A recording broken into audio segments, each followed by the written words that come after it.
Dr. Eric Kelly III and a host of phenomenal speakers from all around the globe for this 7-day virtual event that you don't want to miss. The mission of the Black Business Expo is to raise scholarship money from kids all the way from high school all the way from college. The Black Business Olympics is one of the largest Black business showcases in the world. It is an opportunity for businesses and companies to showcase their businesses globally. We are going to be giving away laptops up to $5,000 away to students. Again, I'm Olivia Appleberry, the founder of 2 Cents Finance and one of the speakers for the expo. I am so excited to see you there. For more info, go to www.blackbusinessexpousa.com or call 919-308-9090 and hope to see you there.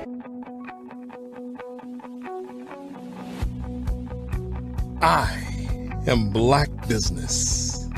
From the moment I wake until the time I sleep. Yes, I am Black Business. I am Black Business. Tell me, are you Black Business? I am Black Business. Do you support Black businesses? Listen, I support Black business because I am Black Business. Black Business Expo, one of the largest business showcases in the history of Black business in the world. The world! Sign up today at www.blackbusinessexpousa.com or call 919-308-9090. I am Black Business. I am Black Business. From the moment I wake until the time I sleep, I am Black Business. I am Black Business. Are you Black Business? I am Black Business. Do you support Black businesses? I support Black business because I am Black business. Black Business Expo, one of the largest business showcases in the history of Black America in North Carolina. Sign up today at www.blackbusinessexpousa.com or call 919-380-9090. I am Black Business. I am Black Business. From the moment I wake until the time I sleep, I am Black Business. I am Black Business. Are you Black Business? I am Black Business. Do you support Black businesses? I support Black business because I am Black business. Black Business Expo, one of the largest business showcases in the history of Black America in North Carolina. Sign up today at www.blackbusinessexpousa.com or call 919-380-9090. I am Black Business. I am Black Business. From the moment I wake until the time I sleep, I am Black business. I am Black business. Are you Black business? I am Black business. Do you support Black businesses? I support Black business because I am Black business. Black Business Expo, one of the largest business showcases in the history of Black America in North Carolina. Sign up today at www.blackbusinessexpousa.com or call 919-380-9090. I am Black business. I am Black business.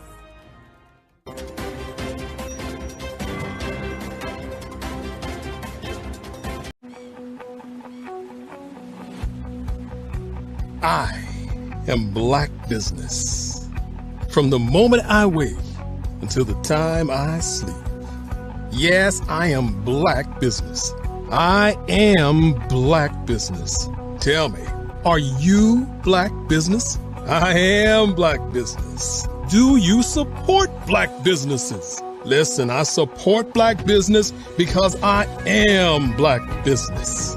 Black Business Expo, one of the largest business showcases in the history of Black business in the world. The world! Sign up today at www.blackbusinessexpousa.com or call 919-308-9090. I am Black business.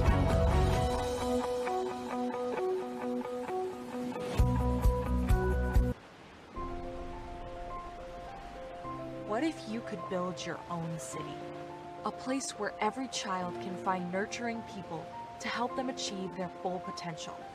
A place where every adult can access job training support, where health education is abundant, where social justice ruled the land.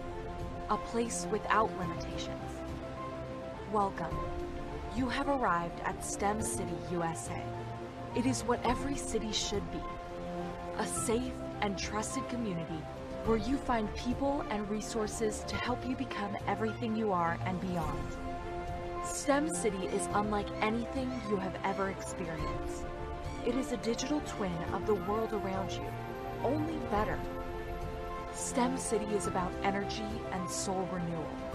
It is more than a digital world. You can almost feel the power of live cultural events, music, and theater. STEM City promises a better future for children with caring mentors and hands-on activities with dedicated tutors to support our youth. STEM City is your passport to a healthy lifestyle with weekly events addressing our community's many issues. STEM City is your financial well-being with helpful information on wealth management, career advancement, job training, and so much more. STEM City is the community you deserve.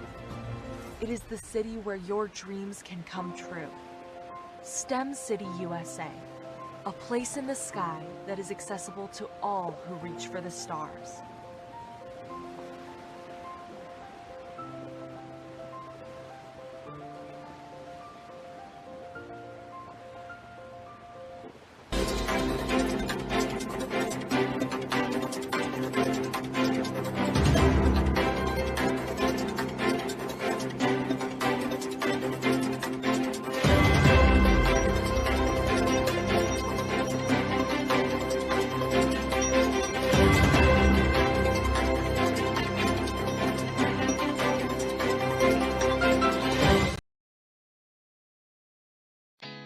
Did you know women represent just 3% of Fortune 500 CEOs and less than 15% of corporate executives at top companies worldwide?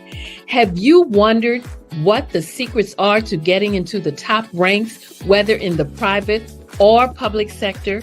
Do you want to figure out how to stop being held back in your career or passed over for promotion? Then you're in the right place. Hi, I'm Dr. Madeline Ann Lewis, President and CEO of the Executive Women's Success Institute. I have decades of experience in the military, the federal government, and corporate America, and my mission is to help women succeed and tap into their full potential. I want to reach 1 million+ women around the world to become the leaders they are meant to be. So if you want to move into a management or executive level position, or maybe you are a female veteran transitioning out of the military into business entrepreneurship, then reach out to the Executive Women's Success Institute at 301-693-3284. Let us get you on the fast track to success.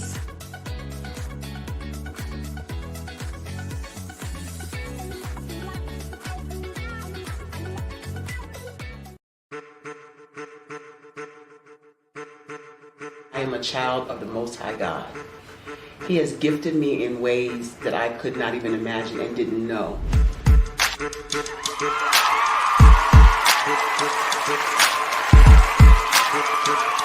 There was a time when I didn't know who I was. I listened to other people tell me who I should be, what I should do. I listened to people telling me that I should be a boutique owner, that I should be a construction manager, that I should be a laborer. Have you ever felt like you should do something else, be something else, go somewhere else, be wherever you wanted to be, and you felt like you were in a box? Anybody in the room? And you couldn't get out. Anybody in the room? And you kept trying to go and you couldn't get out. Anybody in the room? But let me tell you, you need to rock the box. Rock the box.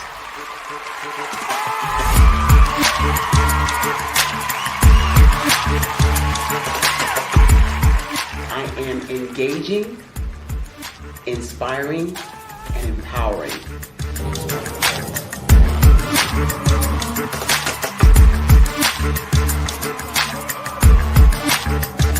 I would give you everything I know. Just by touching you, if I could, by osmosis, give you every single thing I've learned, I've gone through, I know I would.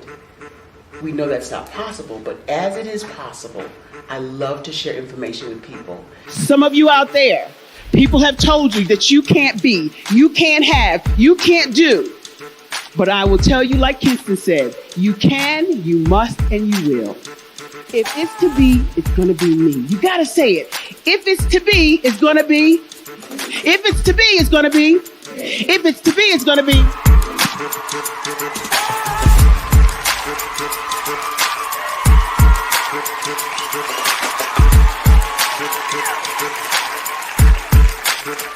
Barbara is because she believed what her mama said about her and not what other people told her. Every day you wake up, when you're in a situation, it's your choice whether it's an advantage or the disadvantage. She gained her confidence and her life, and now she is a testimony.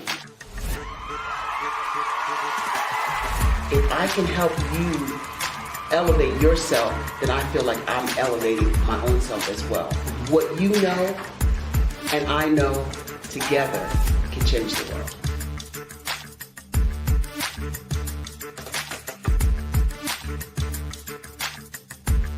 Are you a forward-thinking entrepreneur or business owner? The world is changing faster than ever, and it's time to pivot and adapt to the future. Hello LLC is here to help you do just that. Hello stands for helping enterprises leverage leading-edge optimizations. Our innovative solutions can streamline operations, reduce overhead costs, and give you a competitive edge in a market projected to reach $5 trillion by 2030. By pivoting to the metaverse, businesses can tap into a rapidly growing market that is projected to be a significant part of daily life for 25% of Americans by 2026. As a full digital metaverse agency, the Hello LLC can help you create custom solutions to streamline operations, increase productivity, reduce costs, and drive brand recognition. Why should you pivot to the metaverse with the Hello LLC? By leveraging cutting-edge technology, you can provide immersive experiences for your customers, expand your global reach, and unlock new revenue streams. Contact us today to make the pivot.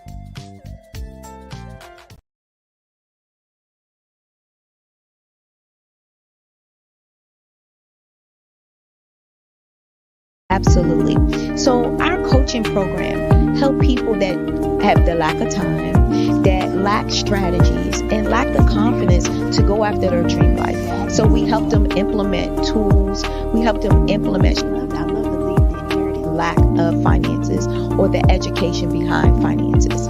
But it wasn't until I lost my firstborn, my only son, that life changed for me. And where I was going after it all, living the corporate life, hit my 6-figure income, and living in my dream house with my dream man, driving my dream car. Wow. I nearly lost it all when I lost my son. And so I realized it only takes one financial catastrophe that can change your entire life. That's what made me start All New Beginnings. Because no matter what's going on in life, there's a new beginning. And because of that, we develop a program called Wise Minded. My little slogan is, don't just dream it, let's live it. If they want to connect with you or work with you, what is the best ways for them to be able to do that? Well, for my social media guru, you can connect with me on every single social media platform as Tanya T. Morris. I was born in a little village on the island of Haiti. Many deadly diseases pounded me. It is as if they were on a mission to end my existence on this earth. I refused to give up. In 1983, I left Haiti and came to the United States of America. And I came with $5, 2 shirts. I didn't speak in English. I came to Atlanta. I got a job. I was a doorman. I was a doorman with a dream. What I used to come on stage. I'd rehearse this moment that I'm standing in front of you. That's the power of a dream. Maybe today is the day you begin acting as if you already have it.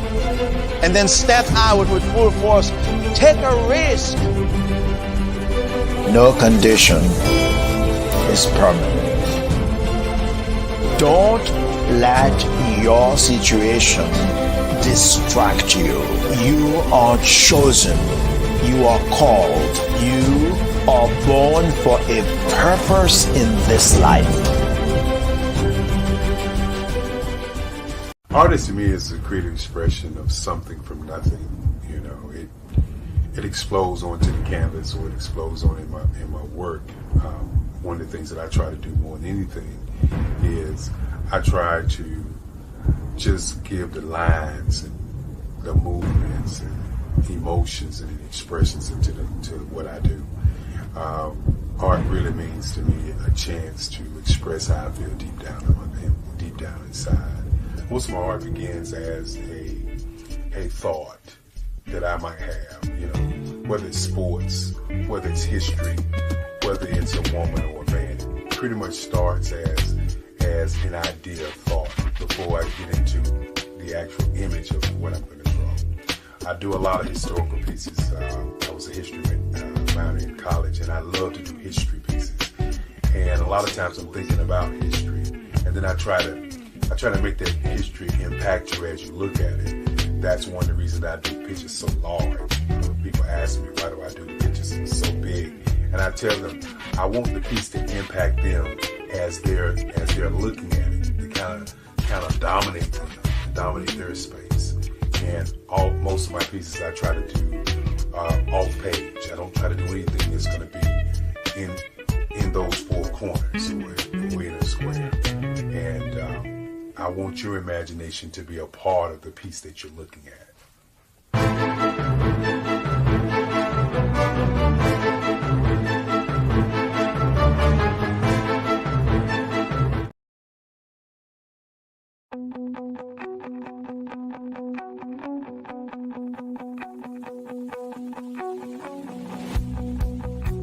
I am Black Business. From the moment I wake until the time I sleep. Yes, I am Black Business. I am Black Business. Tell me, are you Black Business? I am Black business. Do you support Black businesses? Listen, I support Black business because I am Black business. Black Business Expo, one of the largest business showcases in the history of Black business in the world. The world! Sign up today at www.blackbusinessexpousa.com or call 919-308-9090. I am Black business.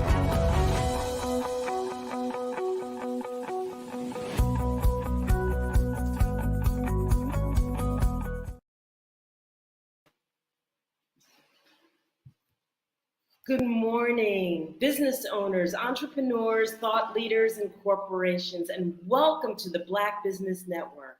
My name is Dr. Enolia Foti, and I am the CEO of Enolia LLC, the Director of Operations and Development, and the CEO of Expressions of Humanity Foundation.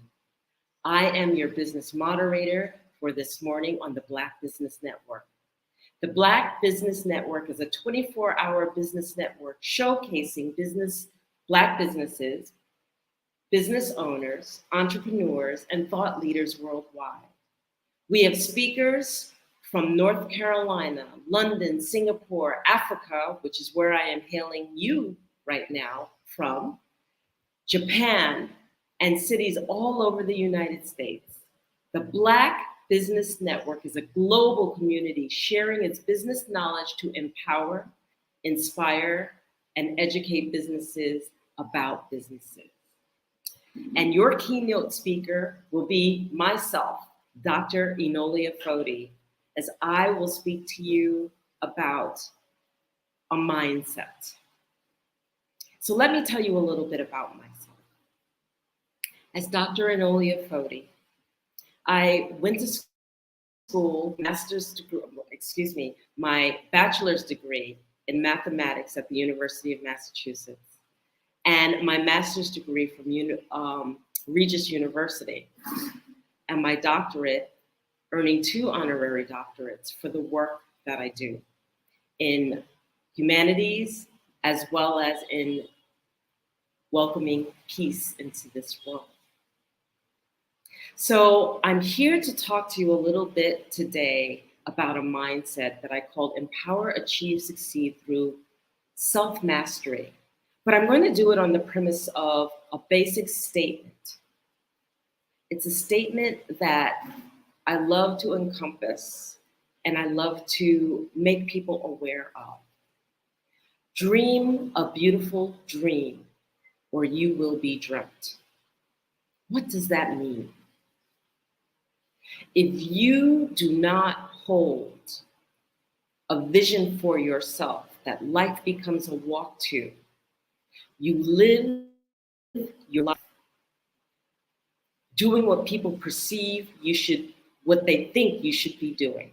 I'm going to say that again. If you do not hold a vision for yourself, then you end up living your life the way people perceive that you should be living it. And I want you to take a moment to really, really think about this, because we all go on a journey. We're born, obviously. We go through what is standard education for those of us who are lucky enough to be able to participate in it. We get shaped and cultivated by the surroundings that we enter into.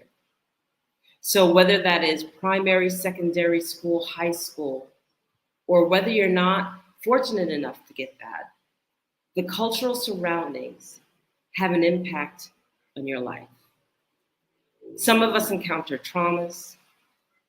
Some of us have to navigate through abuse, difficulties, challenges all throughout the beginning of our life.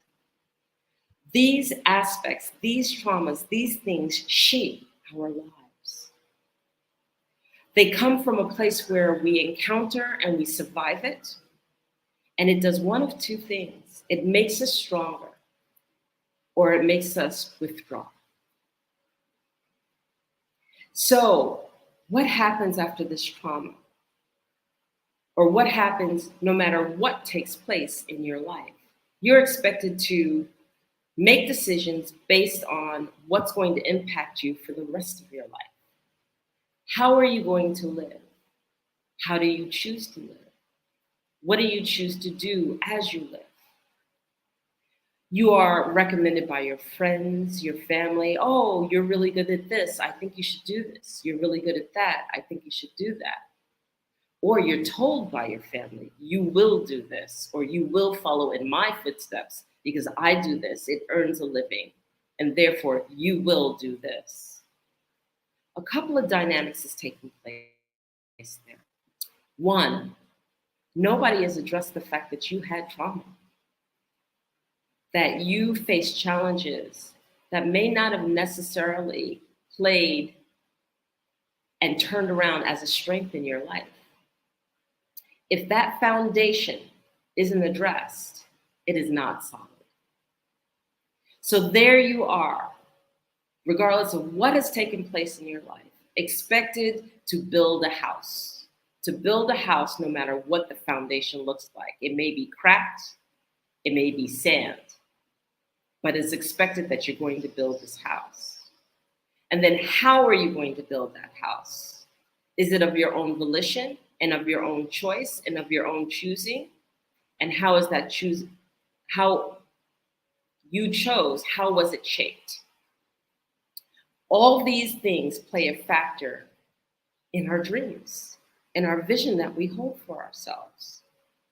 And then to top that off, we're expected to do this at an early stage in life. Somewhere between the age of 18 and 30, we are expected to dictate what's going to take place the rest of our lives. How do we choose to live? How do we choose to navigate through life? How wide do we cast our net? Our preparation is that which we've grown up in. Some of us fully prepared, some of us not prepared at all. All these things, and we're supposed to hold a vision for ourselves. And then as we progress older, what takes place? The pain factors of that which we've encountered in the early stages of life might engage and play a factor in our thinking. We come up against our own fears, our own worries, our own judgments. We can't get past certain challenges because of our own judgments or the judgments of others. Or we simply are fulfilling the life of that we were told to do, and we're not happy. Where my work addresses is at the foundational level. If you are one of those people that hits these stages of 40 and 50 years old, and you go, how did I get here? I want to change my vocation. I'm not happy.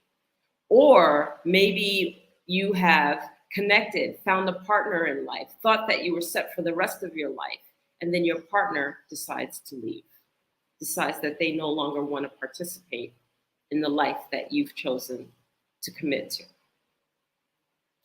All these factors play a role, and it's not the fact that they happen, but it's the fact that we need to step back, take a breath, and address them. We need to address the factors that impact us and have a lifelong mark that can be left within our life. So, in this regard, we take pause. We take pause and we decide that we are going to address that which challenges us. Many people get to the stage and go, how do I take back my power? How do I make a transition midlife when I've gone along this way for so long and I don't know any other way except to practice and factor in that life is supposed to be this journey that I've chosen. How do I switch paths? The answers do not reside outside of yourself. The answers reside within you. For it is inside how you choose to, number one, draw from your strengths and your own courageousness. Understand your value. and understand what it is that you bring to the table. To accept the totality of yourself, meaning that to understand your weaknesses as well as understanding your strengths and to face them is how we're able to navigate through the short of what we want to do. It's how we're able to navigate through the walls and the blocks that we ourselves sometimes put up. I work with a mindset. The mindset is called Empower, Achieve, Succeed through Self-Mastery. And what it teaches is it teaches how to walk through life consciously without reacting to everything that engages us. It teaches how to observe and be the observer of your own life. And why would you want to do that? Because it is exhausting to react to every moment. If we are reacting to every engagement that takes place with us, if we are reacting to every relationship that takes place with us, if we are reacting to every challenge that engages us, we're exhausted because you're reacting every single way that you look. You need to take a breath. You need to take pause. You need to reflect inward and understand that what it is that you bring to the table is of value. You need to understand how you think, how you process information. And when you process information, how do you act upon that information? To know thyself, to truly understand how we choose to participate in life, how we choose to move through life, how we choose to navigate through life, where our shortcomings are most likely to show up because we're aware of our weaknesses and we're aware of our shortcomings, is our strength. All of us have vulnerabilities. All of us have things that maybe we don't want others to know. But when you choose to expose that vulnerability and to show that vulnerability, the moment that you do that, it then becomes your strength. How does it become your strength? Look at it this way. If I know that I'm an angry person and I try to hide that anger all the time, and then somebody finally exposes, I know that you're an angry person. Having exposed it, then my response could be, well, I'm an angry person. And what's your point? That's something I've already accepted about myself. That's something I'm well aware of myself. It becomes the tower of strength that we can walk on versus something to hide and feel ashamed of and feel guilty about. If you really think about what shame and guilt bring to the table, shame and guilt bring a manipulation to an outcome. I'm going to say that again.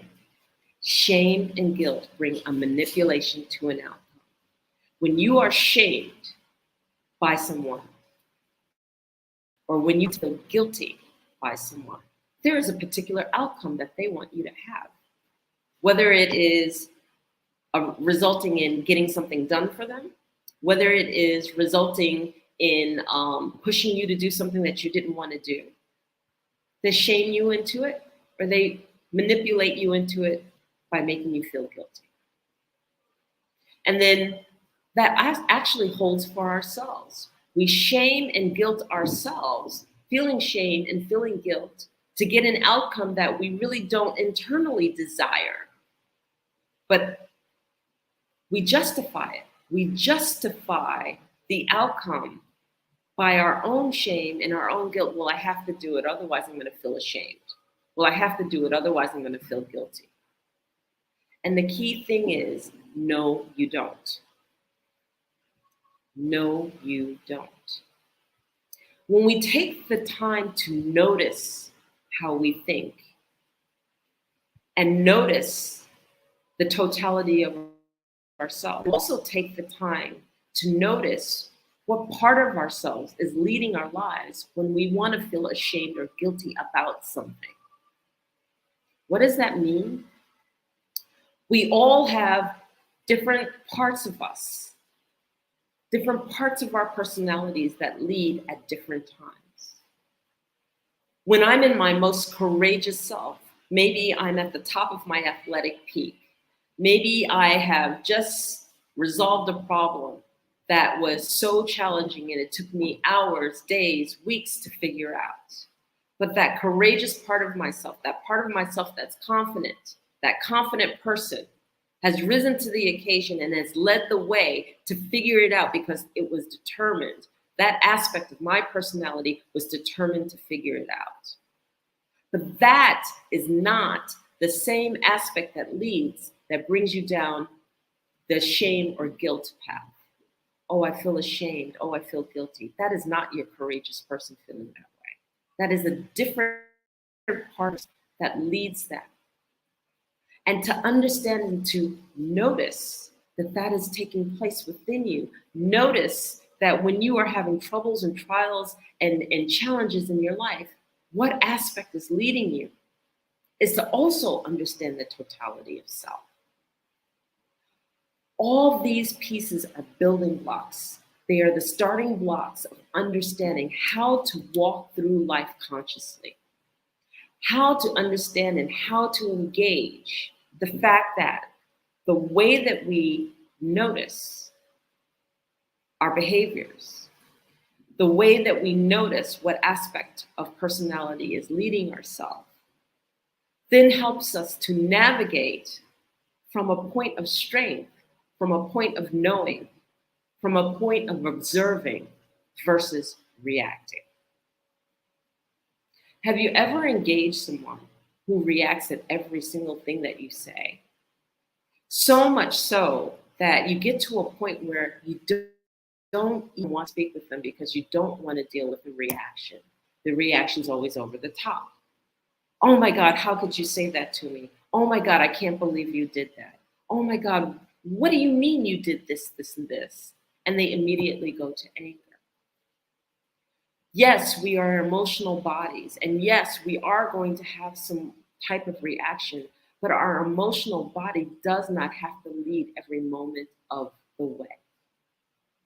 And if you find yourself as one of those people that is reacting to every single thing that is taking place in their life, then you must learn that your emotional body does not have to take the lead at all times. Why is that, and why is this important? The emotional body loves to create stories, and it especially loves to create stories in silence. What does that mean? Let me break that down for you. If I were to a friend and I expected that friend to show up and that friend did not show up, and it was 8 hours later that before the friend communicated with me, the stories that I fill in during the silence of them supposing to show up until they actually communicated are what I react to.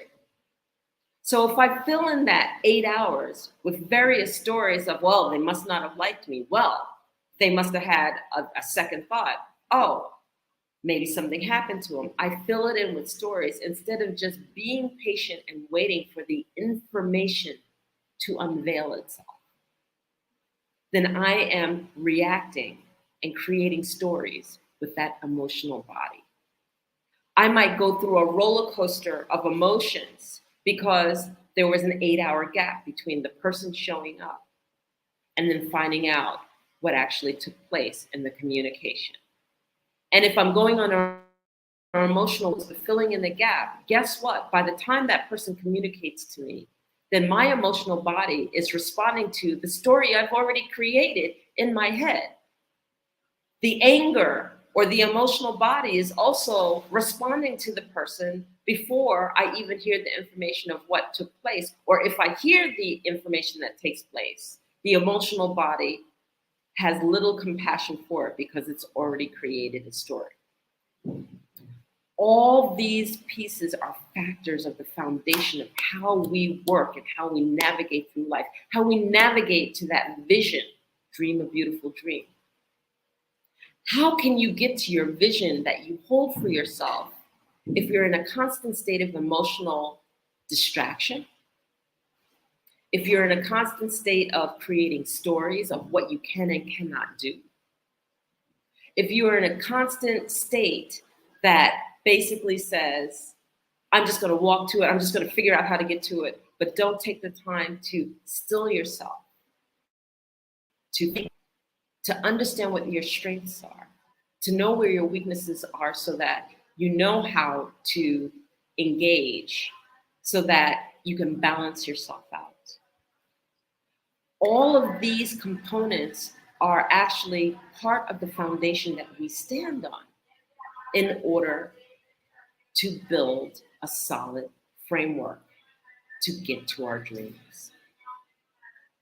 The other piece of this is whether we are making those decisions from our ego or whether we are making those decisions from our heart.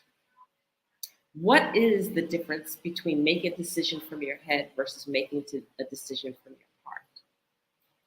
You see, because the head, our brain, right hemisphere, left hemisphere, that's automatic duality. There's two parts to our head. And so there always is going to be a duality in everything that we think of when it comes from our head. Hot, cold, good, bad, right, wrong, black, white. It always takes place. But the heart is not duality. If you were to physically look at the heart in its entirety, and I actually challenge you to go look on YouTube and look up the muscle of the heart, you will find that the heart is one muscle.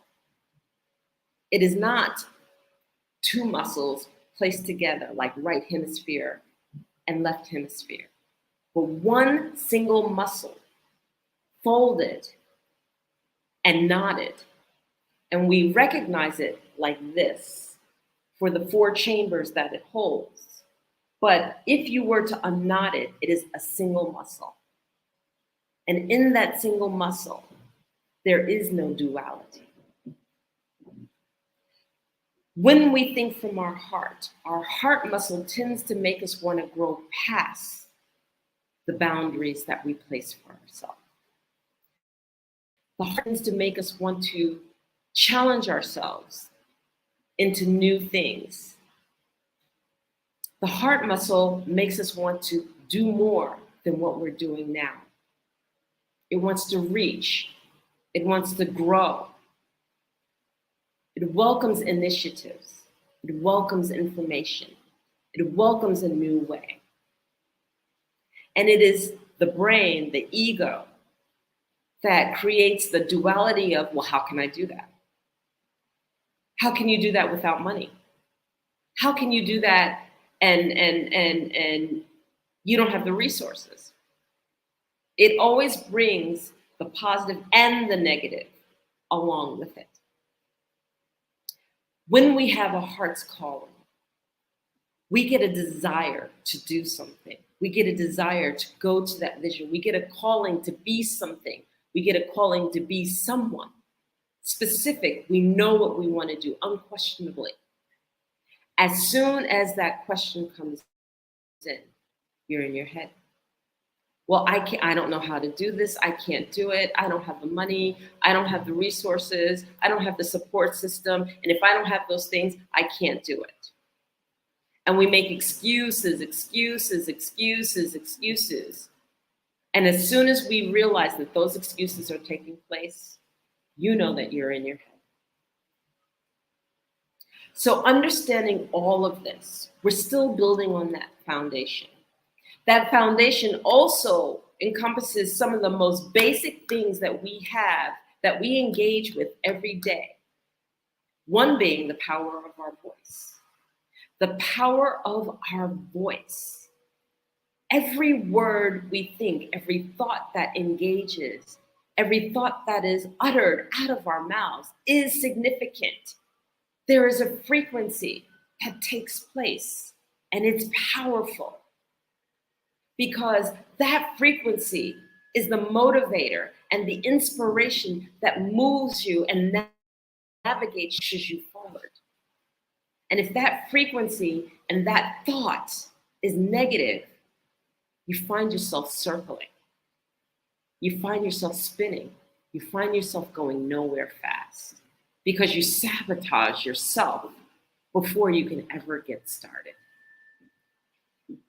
The same thing goes with fear.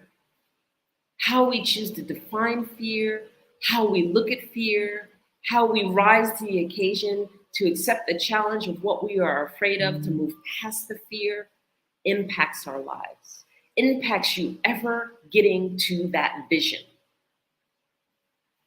And then next, we have judgment. Judgment might be even more powerful than the fear, even though judgment comes from fear. Why? Because judgment is projected onto us from others, as well as the fact that we judge ourselves. Do you judge so much that you've halted exactly where you are? Do you judge so much that it doesn't afford you the opportunity to engage? Think about that. Judgment has an impact. Do we give away our power by accepting the judgments of others? And when we're told, no, you can't do that, or no, you're not capable of doing that, do we accept it as our truth and stand in that judgment of others? I believe that that's being dreamt. Dream a beautiful dream or you will be dreamt. You're being dreamt. You're being told what you can and cannot do. And you accept it as your truth. And therefore, you don't move forward. Your limited beliefs. I talked about in the beginning how we actually are cultivated, how we are raised, what we go through and what we experience in the early parts of our life does play a role in how we choose to move forward through life. Your belief system halting you from executing and doing and being the person that you could be or the best version of yourself.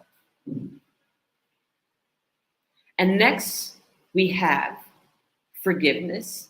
Do you forgive yourself? Sometimes we go through traumas and we go through changes, but then we let that pain that took place at those moments, at those times, dictate how we view life the rest of our lives. So are you looking through the glass of pain and judgment and fear and limited belief?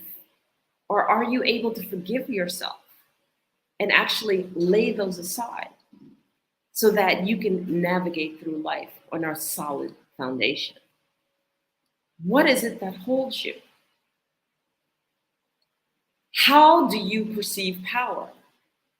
Power isn't about power over someone.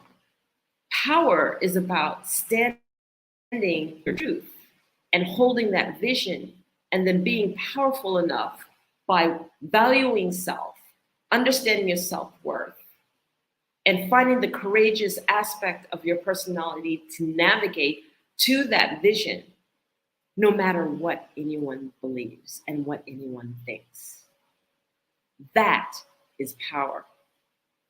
Power is not, and I repeat, not how we belittle, demean, and step on others in order to make ourselves perceivably strong. And then I think standing in your power, not I think, I know standing in your power, is to take the culmination of all of these pieces and to be able to navigate our way through life as the best version of ourselves, as a kind, intelligent person with integrity, heartfelt, heart-led. so that we can execute that which we know we want to do. These are the mechanisms of empower, achieve, succeed through self-mastery. My masterclass, a 10-week course that will help you not only embrace a mindset to establish a strong foundation, but it will help you navigate through business and through life. Because it's not about what is outside of yourself, but it's about how you shine through the roles that you play and the being that you are. So I subscribe to you.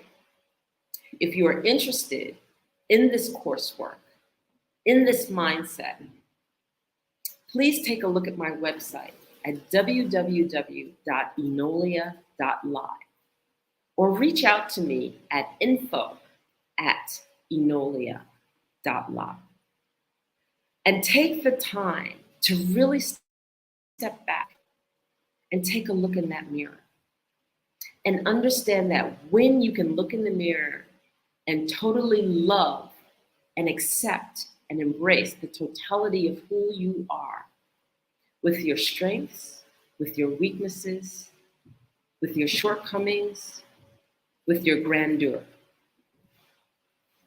then you are ready to establish and have that strong foundation that can be built on. Let me help you navigate your way through. No matter what age you're at, no matter where you are in life, no matter what you are going through, you can build a strong foundation. You can build that which allows you to dream a beautiful dream so that you will never, ever, ever be dreamt. I want to thank you for the opportunity for speaking with me. I truly appreciate it. And now that I have done that, I would like to bring you a little bit about the Black Business Network. The Black Business Expo's mission is to raise funds for high school seniors going to college or K through 12 entrepreneurs. This expo is a fundraiser for students. You may go to www.blackbusinessexpo.com to donate to the scholarship fund or use the Cash App that's on the screen below and say $BBX USA. Our goal is to give laptops up to $5,000 to 10 students. Students can register online at www.blackbusinessexpo.com. Every dollar counts. So we want to remind you to donate to the scholarship fund. We want to thank our Black Business USA sponsors for August 2023. NC 100, Moody Capital Partners, Suede Soul, 5-Star BDM Media, Lotus Ritchie Coaching and Training, Carolina, Virginia Minority Supplier Development Council, Step Management, Hello LLC, BHS and Associates, Margie McLean Foundation Incorporated, Genius is Common, Earth Essentials, Mullane Cheney Global, Executive Women's Success Institute, The Quality Coaching Company, Superwomen Business Services, Creative Force Studios, Lee Entertainment, Artistic App Design, and Black Business Expo USA. And I want to leave you with this. Genius is common, and I will see you on the other side. Over the past few years, we've seen the growth of existing and new initiatives focused on financial inclusion, building global networks, and reducing the wealth gap in response to the idea there's not enough seats at the table. whether their outcomes are to increase the representation of Black executives on corporate boards, ensure an inclusive global economy, or to create new U.S. African commercial pathways. The strategies are often carried out by separate programs. The question is, should they be? With the continent of Africa being home to more than half of the world's fastest growing economies, the youngest workforce, over 400 companies generating more than $1 billion annually, 700 generating more than $500 million annually that are poised for growth, and being the destination of nearly $5 billion in venture capital in 2021. Diversifying U.S. and Africa commercial engagement by building bridges between African businesses and their U.S. diaspora should begin being seen as mutually beneficial. From helping to reduce Africa's enormous capital gap to catalyzing two-way trade opportunities, the COVID-19 global pandemic hopefully has taught us that global challenges and opportunities are more interconnected than we thought.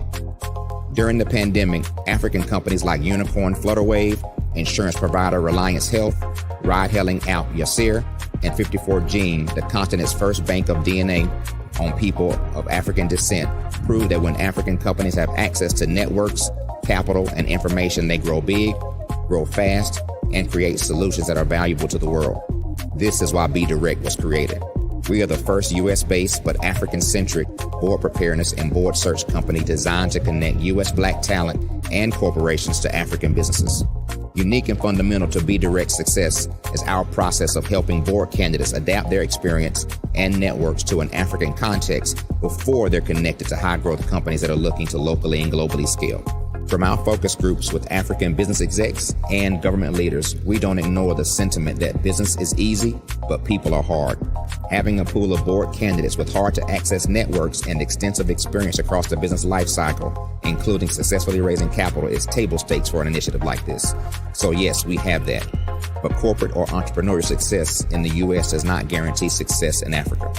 Developed alongside industry partners on the continent, our training program, Be Direct Prep, is designed to transpose their experience to create cultural comfort, understanding, and a commitment to helping businesses in Africa scale. Our board governance sessions are African, continental, and country-specific, integrated with cultural awareness and dexterity training, masterclasses led by African industry execs, and mentoring and coaching from African continental-based facilitators. But even more unique to Be Direct Prep, we cap off our training program with an immersion trip to help candidates that have not been to Africa before see and feel Africa's complexity and opportunity from African soil. We all know traditional network-based board placement has historically left a lot of us out of ever really being in the paid board pipeline. Our strategy supports the work of many great organizations that are successfully filling seats at U.S. board tables by creating more tables for those that are still left on the sideline. It's time to start seeing the role and value of U.S. Black talent and businesses on the continent of Africa differently. Old perceptions and habits limit economic inclusion. Let's transition Black talent and the African businesses they will support from the periphery of the global economy to its core. Living in a global lockdown, we all know now how fast local and global economies can change, and see the value of having businesses that hire, strengthen local value chains, and even grow globally. Status quo in any form holds back progress. We must democratize U.S.-Africa commercial engagement by socially and economically connecting cultures that have long been disconnected. It's time for Africa's U.S. diaspora to redefine their global value by helping African businesses scale continentally and globally.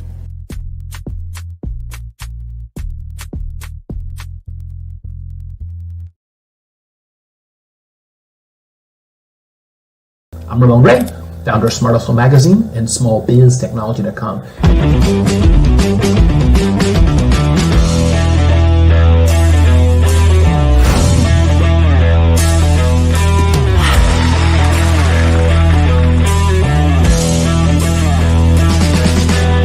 You're here today to celebrate small business success. Stand up on your feet. You rocked the house.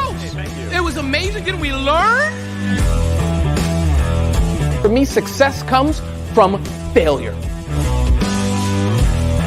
One thing not to do is shake somebody's hand like this.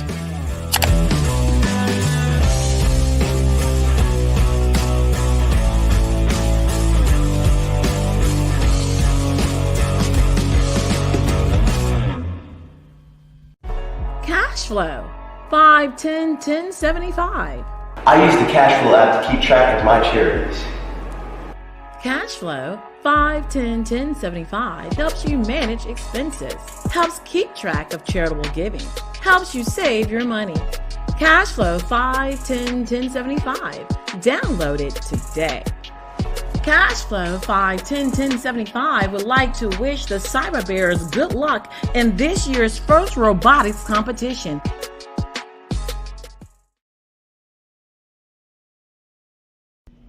Why do I do what I do? You know, my life coach asked me that a few years ago. And she said, Tony, what's your why? And I told her, and she said, girl, you've already accomplished that. Perhaps you need a new why. Hi, Tony Harris, Amy Hoydu with Say It Said Marketing, one of your students. And just wanted to say thank you, Tony Harris, for spending so much time with me and giving me that boost in my business that I so drastically needed.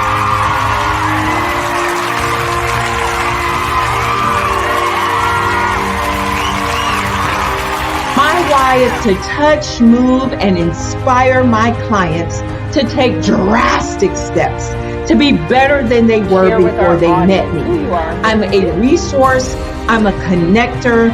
I want to help people build deeper relationships that are beneficial to their life and business. That's what I do best. So, first thing you got to do is show up. And speaking is a way to magnetically attract your ideal client to you. How many of you use social media that way? Absolutely, and this is how you look to the world.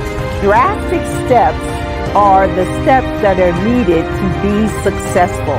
And my business is drastic denotes a mindset. Getting out of your comfort zone. Doing something that you don't necessarily feel comfortable doing, want to do, but you know it's a necessary step to be successful in your business. I get the most satisfaction when I see my connections flourishing into relationships long after I am gone. Hi, my name is Jasmine Augustine with Media Jasmine, and I've joined several networking and referral groups in the area. And Network in Action Northeast Houston with Tony Harris Taylor is one of the best organizations that I've joined. I love that piece of what I do, and it is what fuels my fire.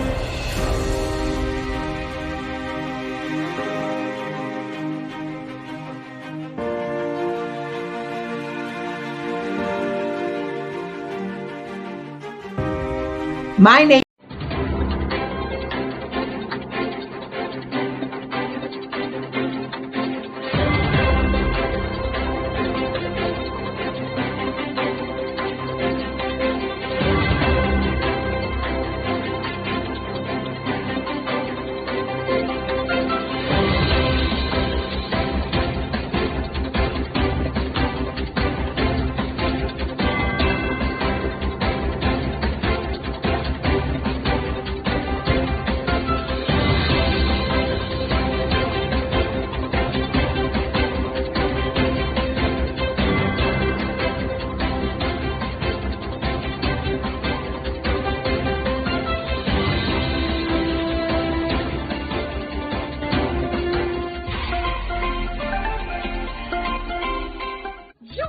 Dr. Eric Kelly III and a host of phenomenal speakers from all around the globe for this 7-day virtual event that you don't want to miss.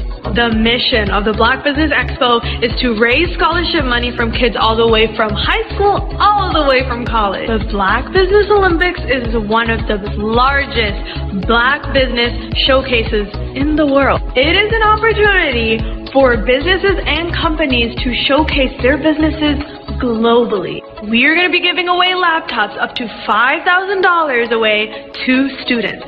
Again, I'm Olivia Appleberry, the founder of 2 Cents Finance and one of the speakers for the expo. I am so excited to see you there. For more info, go to www.blackbusinessexpousa.com or call 919-308-9090 and hope to see you there.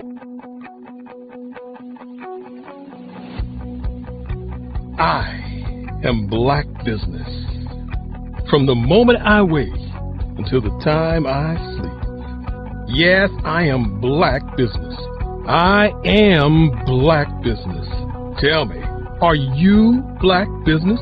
I am Black Business. Do you support Black businesses? Listen, I support Black business because I am Black Business. Black Business Expo, one of the largest business showcases in the history of Black business in the world. The world!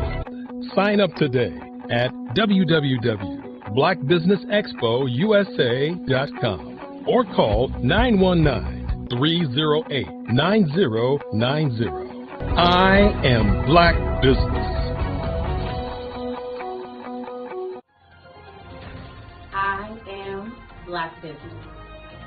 From the moment I wake until the time I sleep, I am Black Business.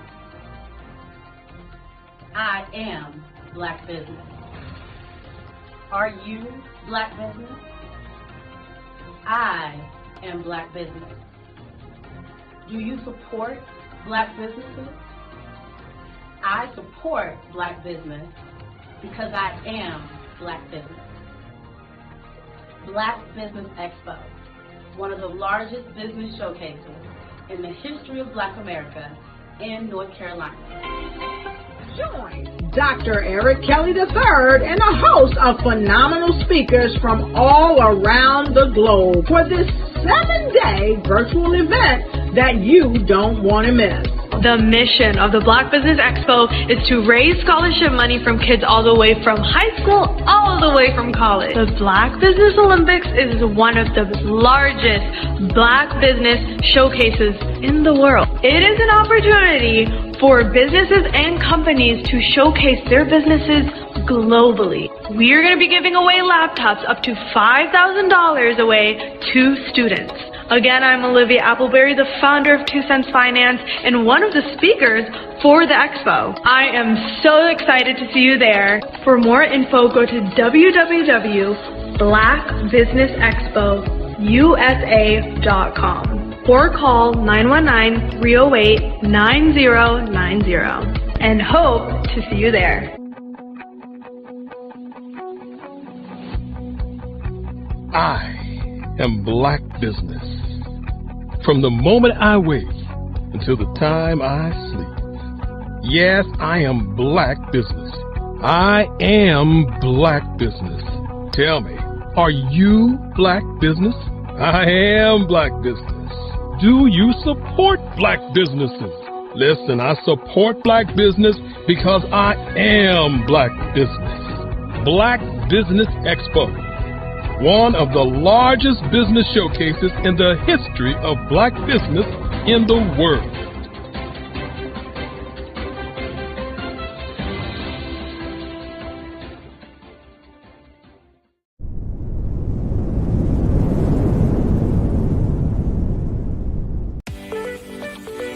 You are in the right place at the right time. The Black Business Network opens again for its Black Business Olympics, a 24/7 broadcast on business, strategies, global branding, social media marketing, finance, advertisement, and much, much more. Featuring the top, most powerful entrepreneurs and speakers and thought leaders from all around the world as they gather together for this phenomenal event. Join the Black Business Network streaming live into the metaverse, STEM City, USA, Black Multiverse, Pod TV, Roku, Hulu, iHeartRadio, Apple TV, YouTube, TikTok, Instagram, Google Podcasts, Facebook, LinkedIn, IBM TV, Spotify, and Twitch. Tune in today and be a part of this amazing movement. The Black Business Olympics welcomes you.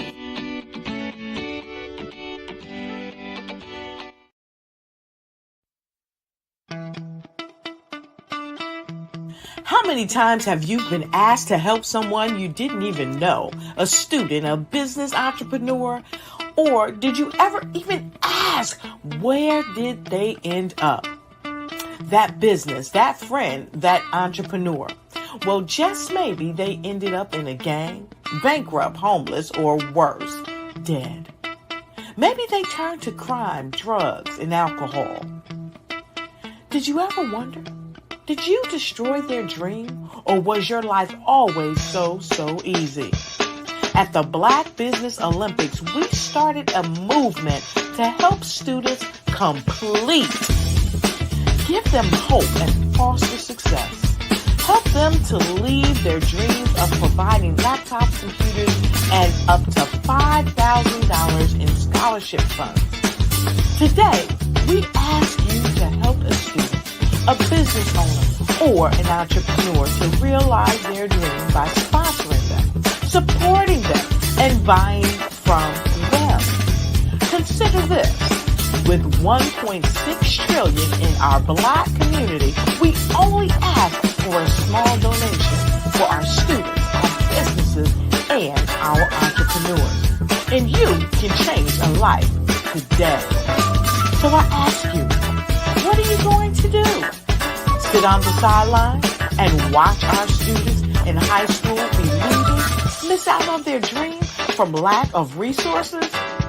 Or are you going to donate to the movement and change their future and yours as well? Give us a call today at 919-308-9090. Change their life by investing with action to the Black Business Olympic Fund. The Black Business Olympics, one of the largest business showcases of Black business in the history of the world.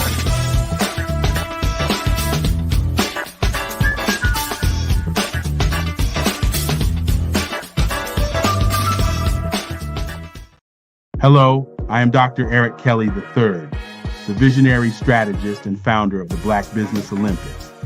I invite you to showcase your Black-owned businesses on the Black Business Network global stage.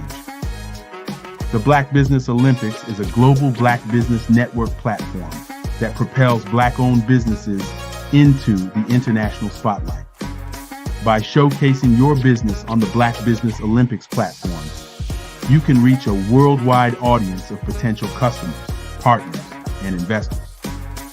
You can also establish yourself as a thought leader, an expert in your field, attract lucrative partnerships, and more speaking engagements. In addition, the Black Business Olympics platform provides a valuable opportunity to connect and collaborate with like-minded entrepreneurs and business professionals from around the world. This can lead to new business opportunities, ideas, and relationships. Finally, by sharing your story and expertise on the Black Business Olympics platform, you can inspire and empower others. This is a powerful way to make a positive impact on the world and leave a lasting legacy. If you are a Black-owned business owner, I encourage you to seize the opportunity to showcase your business on the Black Business Olympics platform.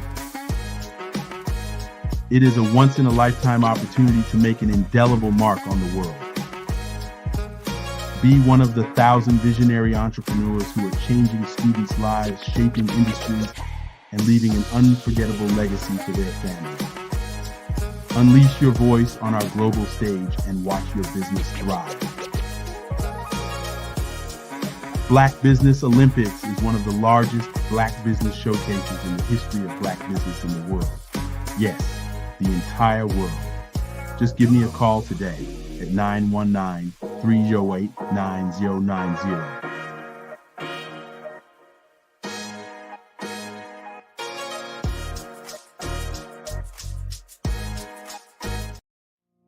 Did you know that approximately 333.34 million businesses exist today, according to a report from 2021? And you may be one of those businesses, or maybe you're not in the business market yet, but you're aspiring to be a business owner.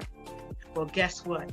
you're in the right place at the right time. Because let's face it, everything is about timing and opportunity.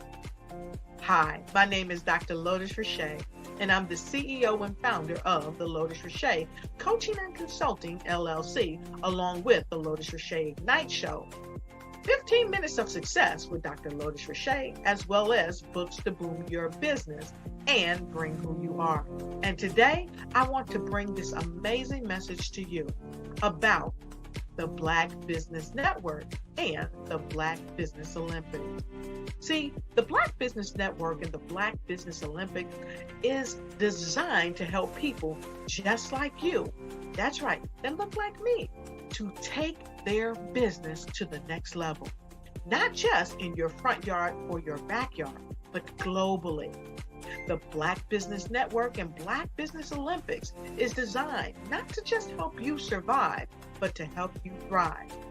So join us today as we come together with businesses all around the world to support our students, our children, our young teens, our young entrepreneurs. What we do is we come together to help raise funds for students who are aspiring to be business entrepreneurs, who are aspiring and who are thriving in college. We endow them with a wonderful opportunity to gain scholarship of either a laptop or several thousands of dollars. And we invite you to help be a contributor to this amazing opportunity to help someone that looks just like you. So join us today at our website and let us connect with you and help you ignite and take flight in every area of your life on the Black Business Network and the Black Business Olympics. I'll see you on the other side.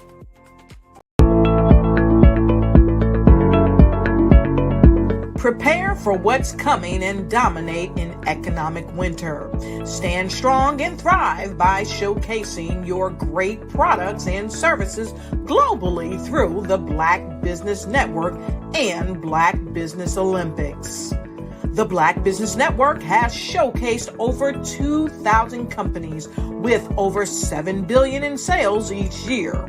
Over 10 million attendees have viewed the rebroadcast each month. Through the Black Business Olympics, unique styles of business training and mentoring are turning students into business owners and entrepreneurial warriors who will dominate in any economy. Gain the ultimate advantage of the Black Business Olympics, 7 days of unbelievable topics and speakers speaking around the globe. Donate your time and experience to provide expertise and scholarships to students worldwide and change the world. Now, more than ever, new insights, tools, strategies, and capabilities are needed. This is your chance for a major presentation to the world. Fill out the form and join the more than 2,000 speakers who have presented to over 200 countries. Join the Black Business Network streaming live into the Metaverse, STEM City, Black Multiverse Enterprises, Hulu, Amazon, YouTube, iHeartRadio, Apple, Facebook, LinkedIn, Pod TV, IBM TV, Spotify, and Google Podcasts. Sign up today. Spaces are limited, and we will see you there.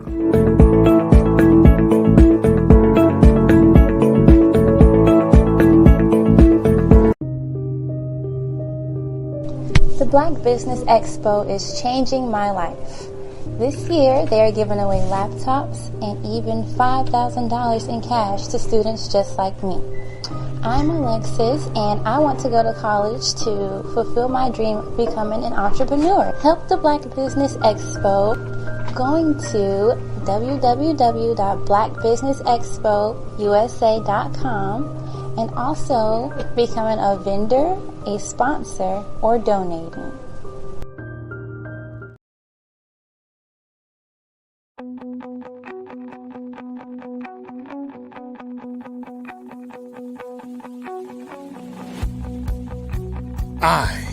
am Black business.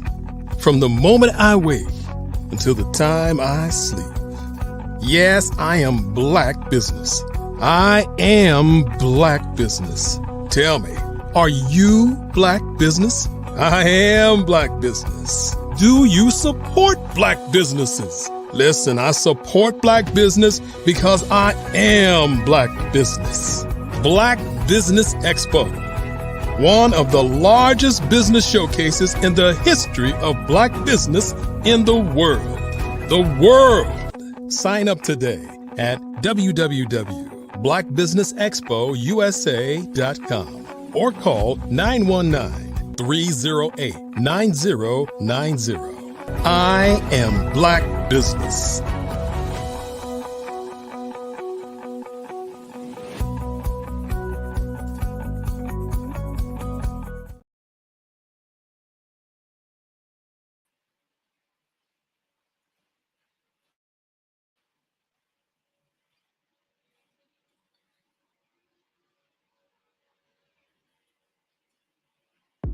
The Black Business Network and Black Business Olympics are essential platforms for Black business owners globally. They provide the tools and support you need to succeed in today's competitive marketplace. Join us today as we collaborate together with businesses from around the world to support our children, students, and young future entrepreneurs, Black businesses and corporations. We raise funds for students going to college and young entrepreneurs who are aspiring to be business owners, and we invite you to be a contributor today. Visit the website www.blackbusinessexpousa.com to connect with and learn more about how the Black Business Network and Black Business Olympics can help you not only share your amazing business story to businesses, but also serve future generations. Hello, my name is David Jones, CEO and co-founder of the Hello LLC, where we help businesses build a culture, brand and experience, and leverage technology to pivot into Web3.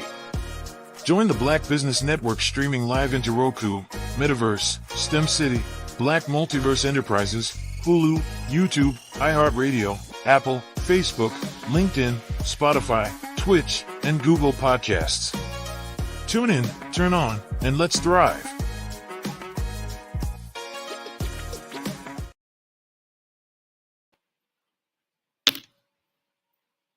Good morning, business owners, entrepreneurs, thought leaders, and corporations, and welcome to the Black Business Network.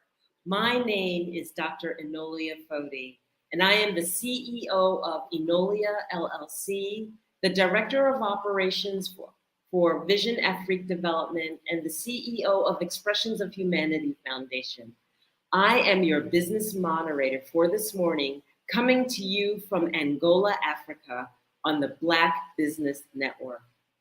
The Black Business Network is a 24-hour business network showcasing Black businesses, business owners, entrepreneurs, and thought leaders worldwide. We have speakers from North Carolina, London, Singapore, Africa, Japan, and cities all over the United States. The Black Business Network is a global community sharing its business knowledge to empower, inspire, and educate businesses about businesses. I'd like to present to you a fireside chat, and our guest for that fireside chat is Andrea Adams Edwards. She is a coach, a mentor, an author, a speaker, and a TV co-host. She dives into life fully through her exploration of new experiences with adventures fueled by curiosity and love. Skydiving, scuba diving, horseback riding, coasters, motorbikes, gourmandizing, big city lights, picture taking, nature views, high heel shoes are a few of her favorite things. Also, a lover of books, this avid reader is the co-founder of Keg Book Club, Keg Kids Book Club, and Keg Tweens Book Club, and a podcast called BABBLE Battle with Me. This speaker, coach, mentor, radio, and television host, Power Voice, was unleashed after receiving mentorship from Les Brown. Andrea was also mentored to Think into Results by John Tallarico and uses this experience through role modeling and self-expression to empower youths to develop speaking skills, public speaking skills, access their inner self-talk, change their mindset, and transform their lives by improving their relationship with themselves and others. Mother and Entrepreneur are some titles that this Guyanese-born multi-best-selling author owns. She advocates A21.org, whose mission is to end modern-day slavery and human trafficking. She is the founder of Adorn Me, LLC, Adorn Me Learning Institute, Global Kids Speak Oratory Club, and Caribbean Things by Adorn Me. And you can connect with her at www.linktr.ee/adornme. I welcome to our platform Andrea Adams Edwards. Thank you so much, Enolia. Oh my goodness, I really appreciate that really grand welcome. And it's just indeed an honor and a privilege to be here this morning. It's wonderful to have you here. So there is so much to delve into here. So let's start with your coaching. Coaching, mentoring, youth, adults, and spanning that horizon. Tell us a little bit about your work. Oh, most definitely. So for me, getting into coaching is something that came over, I would say, more in the recent time of my life. For me, it's because I had, like many others, had many different life experiences that really and truly that I realized that people go through stuff. And I was able to overcome certain things. And because of that, I was like, you know what? When I was walking through my journey, there are times that I felt so lonely. And because of that, I thought it would be awesome for me to be able to share with others and to be able to help others. So let me just go back a little bit on it for clarity for our listeners. As a child growing up, I was born in Guyana. I was raised in Barbados. So I'm a Caribbean girl now living in Jacksonville. And as a child, I suffered at the hand of abuse. And because of abuse, I lost my voice. The side effect that I had is that I was unable to speak up. I was unable to speak out. And even though as a young lady, I went into pageantry and even won pageants and so forth, I still was somewhat very shy. So for me, I went into adulthood, and many times there are times I should have speak up or I should have spoken up about stuff and I didn't. I found that I still had that disadvantage because I never would speak up for myself. And I knew that it's because of my experience as a child, and I understood very much so that the journey that you have as a child is so important. It's important that whatever it is that's instilled in you, that's what usually transitions to adulthood. So for me, in terms of coaching, I would have been given that opportunity to work with Les Brown. And that would have been maybe 3-4 years ago. I would say overall, everything was a journey before that. But when I really was able to gain that confidence to be able to really and truly speak up, I see that my life has really transitioned a lot. So for me, in terms of coaching, my main goal and my main focus is to leave a global footprint on the lives of youths. I want to be able to enable them with that ability to communicate and communicate first of all with themselves. Because the most important conversation that we must have before we can function is that conversation that we have with ourselves. Being able to love ourselves, accept ourselves, and to communicate a great message to ourselves. Once we're able to do that, then we can live the optimum life and have beautiful relationships with others, be able to communicate clearly with others. So that's where my coaching really lies in terms of helping the youths primarily. And even going from there and my own personal life experiences, I am now embarking on another journey where I have my eyes set on becoming a psychologist because I really and truly want not only to be able to understand the mind better, but to be able to genuinely, with the knowledge back, be able to help youths and especially women. Right, right, right.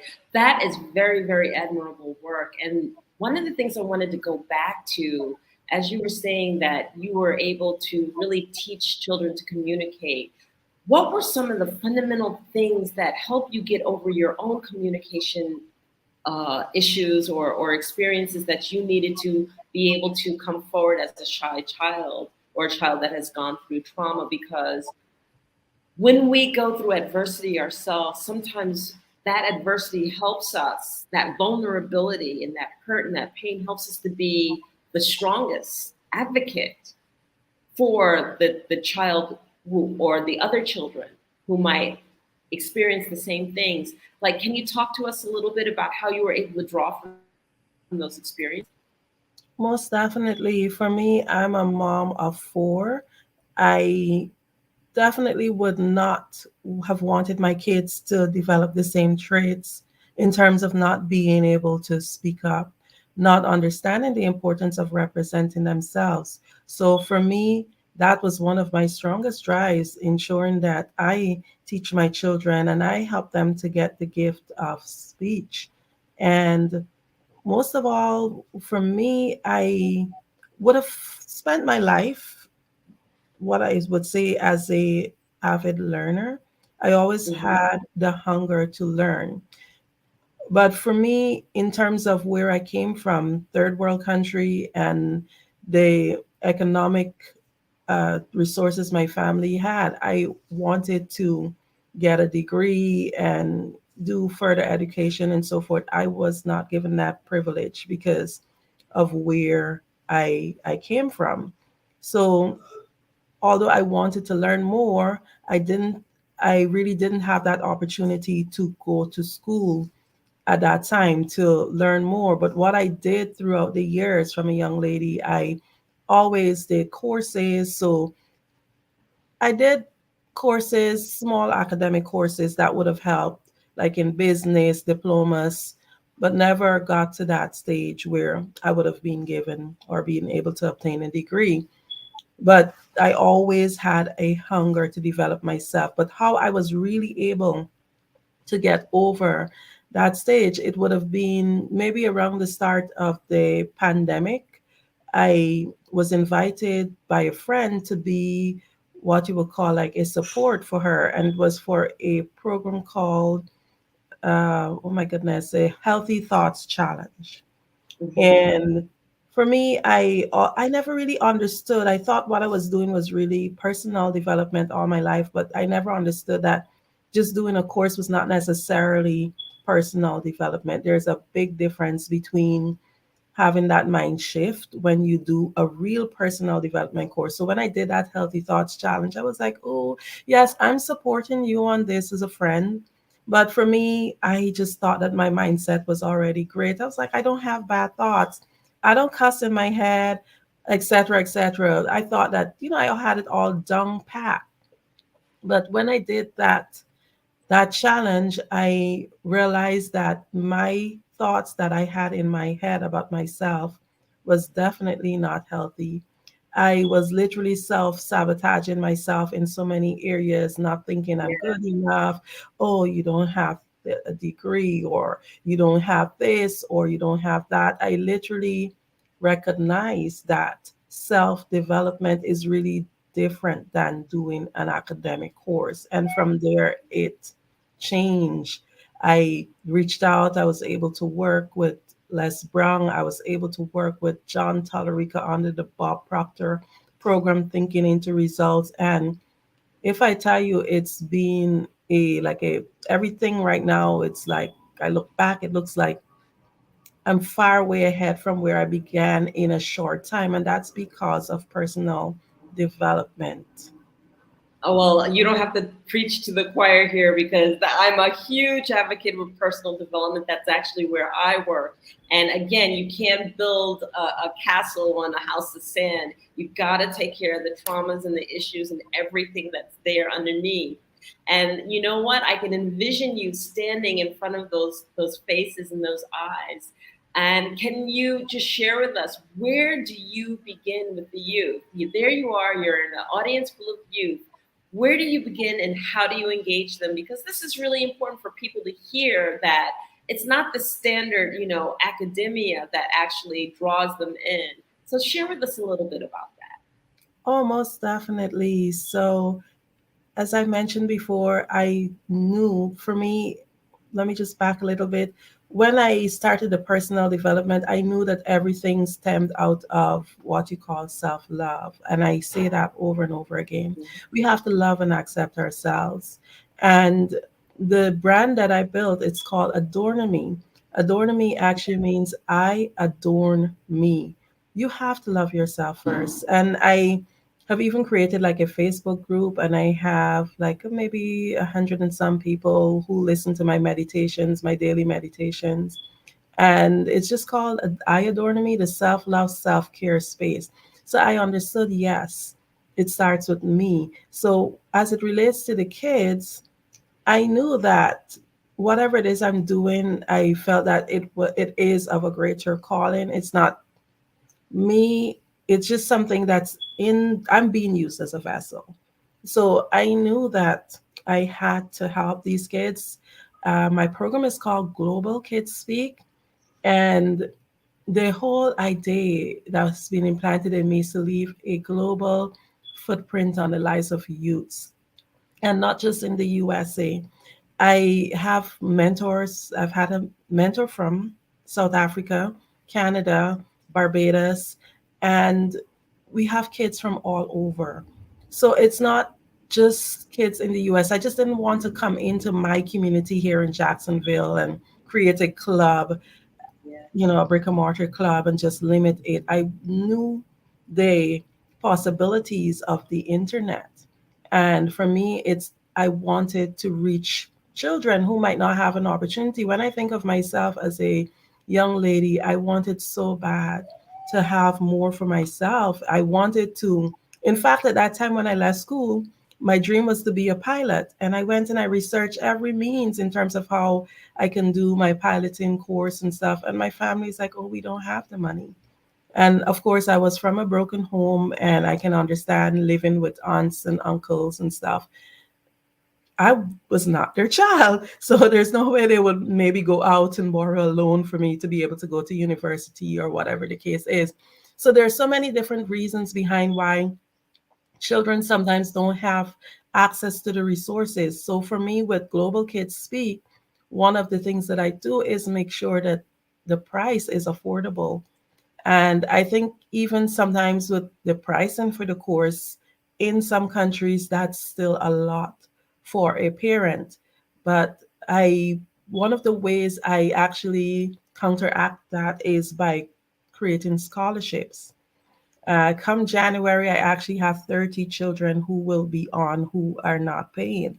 So for me, the whole idea is to really and truly help these kids, because these kids have indicated, hey, I'm interested in learning the art of public speaking. So for me is to be able to help them. I have kids, especially even in the US and overseas, who are coming on scholarships. So I have some that are paid, some that are not paid. So for me, the dream is really and truly is to give them that opportunity, because the possibilities of developing the skills of public speaking, it really and truly helps a lot with college and even going on to jobs and just generally helping to learn the art of communicating. And there's so many benefits, because in our program they have to learn how to write, and they learn the importance of making a first impression and understanding that first 7 seconds count. People, knowingly or unknowingly, they judge you within the first 7 seconds that they have seen you. And the kids that go through my program, they understand that. And they're able to work with mentors who have been trained by Toastmasters International, who have been trained by Les Brown, and they're actually being given tools that they can use. My kids, I've seen children come in on the program who would not even say good afternoon, and with confidence, and now they're very confident, and their parents are giving really great feedback. Actually, come 10th January, this is the start of our third year, and I intend to have the program grow, because my intention is to not only have one class per week at a specific time. I intend to have staggered classes, because I've had people from South Africa that would have asked in their time zone 6:30 in p.m. It's really and truly too late for a child to join the class for them. I think that would be maybe 12:30 or 1:30 their time. So there are so many things in the pipeline for Global Kids Speak, and I'm really excited about it. That's absolutely wonderful. And I'm a huge advocate as a speaker myself, and understanding that when a youth finds that they can use their voice and that they actually are listened to, because a lot of times, what do we have? Those old adages, children are to be seen but not heard, and things like that, that just shuts everything down. It's imperative for them to be able to understand that what they say is invaluable. So I really applaud that, which is a perfect segue into telling us a little bit more about your books, because you can't do the speaking without the reading and the writing. And the reading is so important in terms of captivating the heart, motivating, inspiring. Tell us a little bit about your books. Certainly, this is exciting. So, my very first book, oh my goodness, as a child, I always remember saying, hey, one day I'm going to write me my book. I'm going to write my own book. But even in saying that, I don't know if I really had that belief 100%, being in Guyana and the exposure in just being a third world country. So I just always thought, well, hey, this stuff like this happens in America, in the US. So I really and truly feel so touched that I'm a best-selling author 3 times. My first book would have been with a Guyanese author. She had a series called Women Across Borders, and that would have been her third series when she invited me to write. And I was like, ooh, I mean, yes, I did think about writing as a child, but I don't know. So I went ahead, took the plunge, and that one was called Women Across Borders Soaring to Greater Heights. And that was the first time I actually spoke up about my abuse as a child. I was so scared. I can remember when it was published, because I didn't tell family members about my experience. And it was something that I kept within me. I've never had any official counseling or anything about it. I've spoken to my pastor many years ago, but to go in depth in terms of any kind of therapy or anything like that for it, I've never done that. Most of my healing came from just being in church and praying and forgiving and stuff like that. So when I wrote a chapter, it was an anthology. When I wrote my chapter in that book, it was so scary for me, because it was the first time publicly I was saying anything about it. But it really brought me a lot of relief and release. And my second book would be another anthology, would have been Her Story. This is with the wonderful Caroline Wilson. She also approached me. We would have met when we did the Power Voice program with Les Brown. And Okay. she approached me about writing. I was like, hmm, here again, I have to think about it. She said, don't think about it, just do it. So I did. And my chapter in that book would have been called Persevere with Elsa. It would have been just highlighting a period in my life. I would have mentioned earlier that I did things for growth along the way. So I was developing, yes, along the way without even knowing that how much I was growing. So that period of my life, it would have been when I had a job. I was working at this really beautiful company in Barbados, Colombian Emeralds International, duty free Caribbean. And I was a sales associate doing pretty well. And I had a job at Sandy Lane Hotel. That is like the prestigious, luxurious hotel of maybe the entire Caribbean or one of them. That's where all the celebrities stay. So for me, the jewelry that they sold there at that time was high-end jewelry. You could have a piece of jewelry for 100 and something thousand US dollars, etc. Uh-huh. So it was very prestigious and I loved it. So when they told me, hey, we're moving you because you do so well, we're moving you to become an administrator for a location. I was like, I didn't want that because I would not have my commission anymore. But anyway, I was forced to take that post. It wasn't an option. And I had started studying accounting because at that time I wanted to become a chartered accountant. And I was applying for positions within the company and not getting it. And I remember one day I was like, no, I've shown so much growth from the time I started with this company because I worked for that company for almost 10 years. And I've shown so much growth from the time I started working with the company to where I was at that time. There's no way that I should not be given an opportunity. And I asked to speak with the regional HR manager. And I was just showing the power of speaking up because I was so afraid to speak up. Again, that haunted me, that inability to really represent myself. So I just highlighted that in the second book. The third book would have been with Les Brown and John Tallarico, and that's Greatness in Me. And in that book, I just spoke mainly about my chapter was called Adorn Me. Again, I adorn me to adorn yourself. And I just spoke mainly about my journey of trying to understand or getting to that point of understanding the importance of loving me, the importance of adorning me. So it's basically self-love and just encouraging others to understand the journey to self-love and self-acceptance. So that's pretty exciting.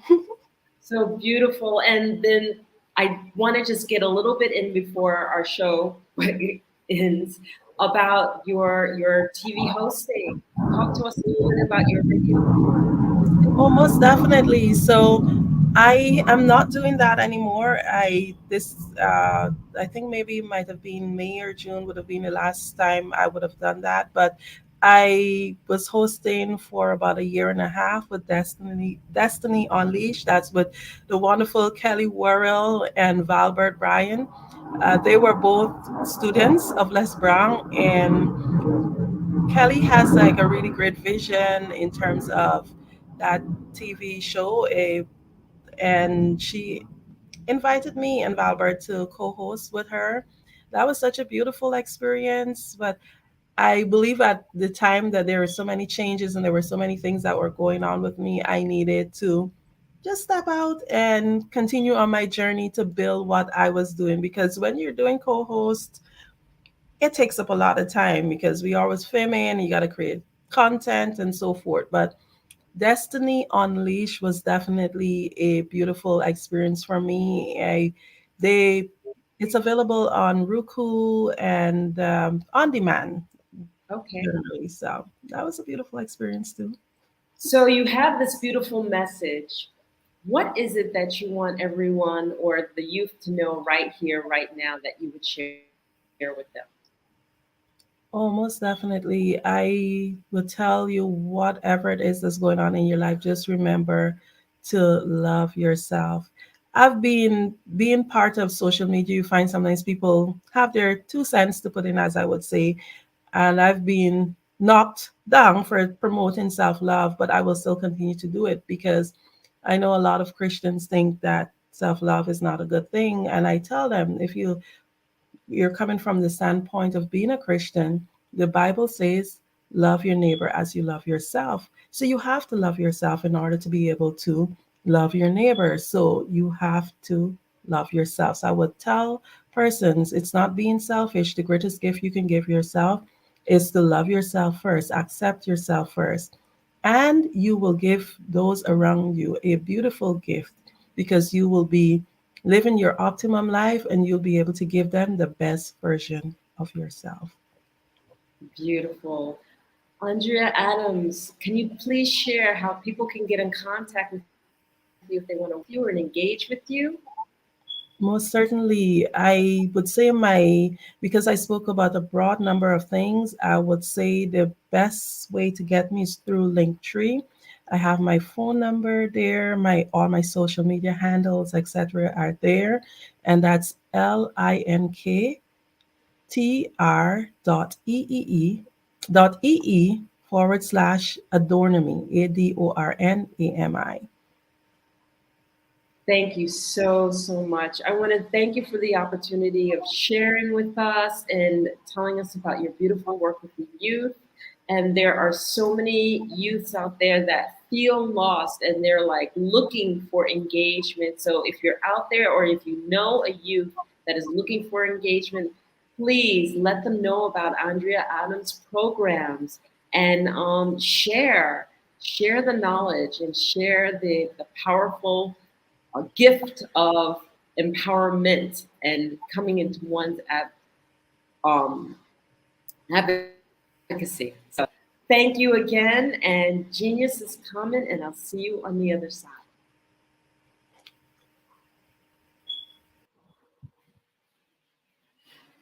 I want to take this opportunity to talk about the scholarship program. The Black Businesses Expo's mission is to raise funds for high school seniors going to college or K through 12 entrepreneurs.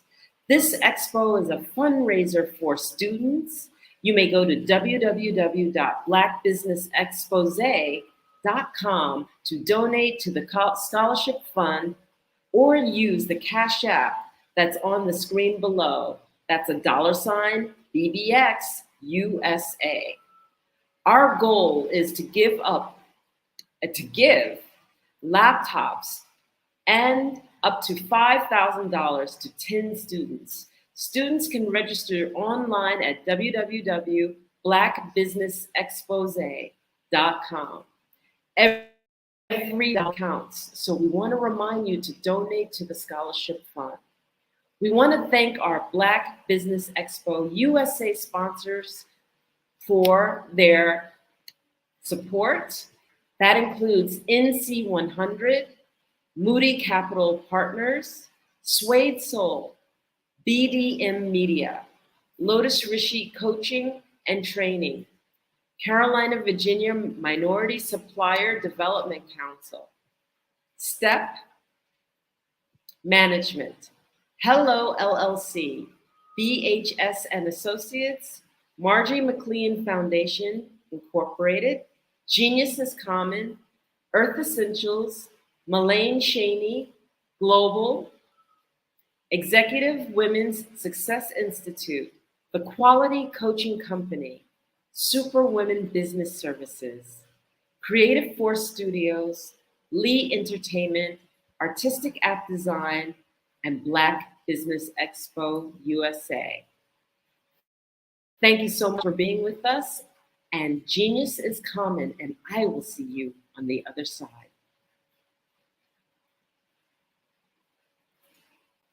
I'm Kennedy Harris. My genius is being an entrepreneur. I'm the CEO of K-Lock, a company where I develop my very own line of kids supplements. I currently market my multivitamin for kids to help combat weak immunity. During the pandemic, research has shown that having a strong immune system is key to fighting off disease. My vitamins are for kids, but adults can benefit from them as well. I'm adding a proprietary blend to my supplement line. I want to create my own blend so that I have a competitive edge in the marketplace. Staying healthy is important to me so that we live longer and have healthier lives. My website is klockproducts.com. That is KLOCK. Genius is common.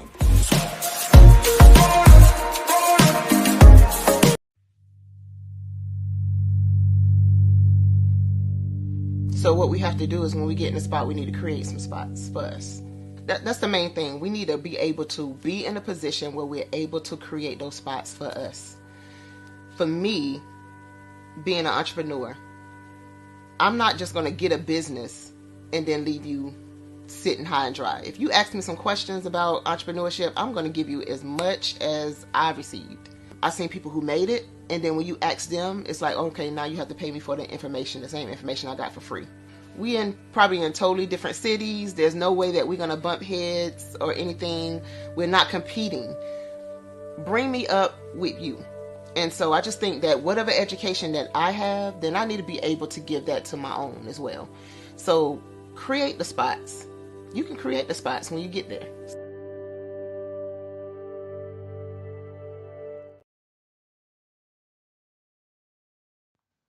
Genius is common. And my genius is nutritional strategy.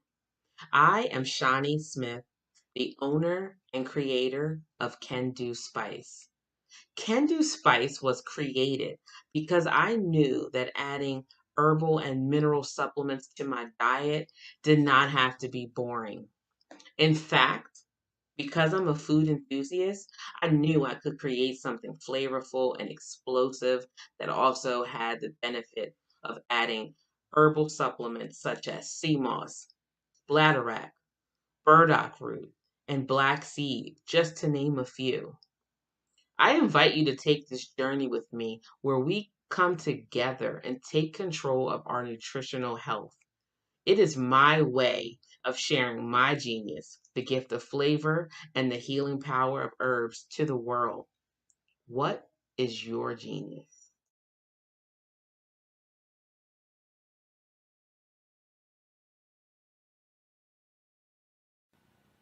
Hello, my name is Kiasi Helm and I'm 14 years old. I think my genius would probably have to be setting goals and achieving them. I say this because ever since I was young, I always wanted to be an author, and at age 11, I ended up achieving this.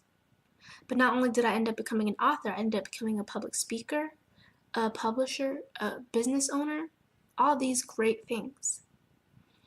The name of my business is Written by Kids Publishing Company. I decided to start this company because I thought it was important for me to help kids my age express themselves through literacy and just achieve their own goals. Because to me, achieving goals is the best thing in the world to feel. It's you just achieving things and aspirations that you set for yourself.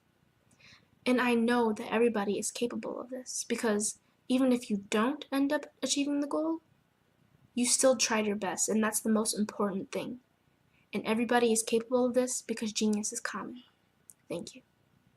Sometimes you got to hear the news from the Black perspective, and more specifically, Black publishers. And that's exactly why you have to download the Hey Tie app, the largest mobile app delivering breaking news, videos, and podcasts from 200 of your favorite Black publishers. Yes, 200 Black publishers delivering news as it happens, literally all in one app. Go to HAYTI.com or download the app in the Google Play Store or Apple App Store. It's completely free, along with information that you can trust, so go check them out.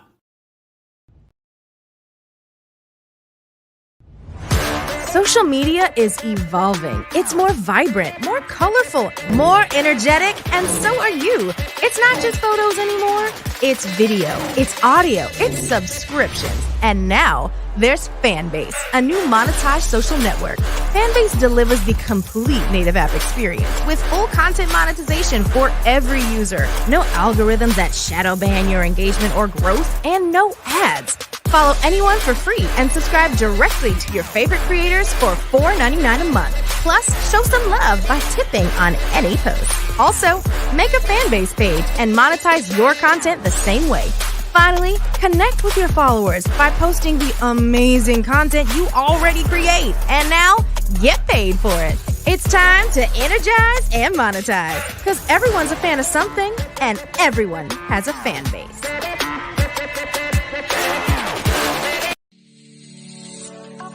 Did you know that our black dollar only lasts for 6 hours in our community? Yet other communities, their dollars last for 19 to 30 days. The Black Wall Street Nation. Black Wall Street Nation. Yes, that's why we created the Black Wall Street Nation. Black Wall Street Nation is a centralized directory available to all black businesses across the world. It was created for businesses like you, the ones that want to start and the ones who have a dream that have already started, such as businesses like Drop in a Bucket Productions, Valito Foods, Sugar Tea Branding Firm, All the Dazzle, Buncakeaholic, Miss Riot, and you. We'll have marketing, seminars, and some funding coming soon just for you. So, we want you to come and join us. www.blackwallstreetnation.com. See you there.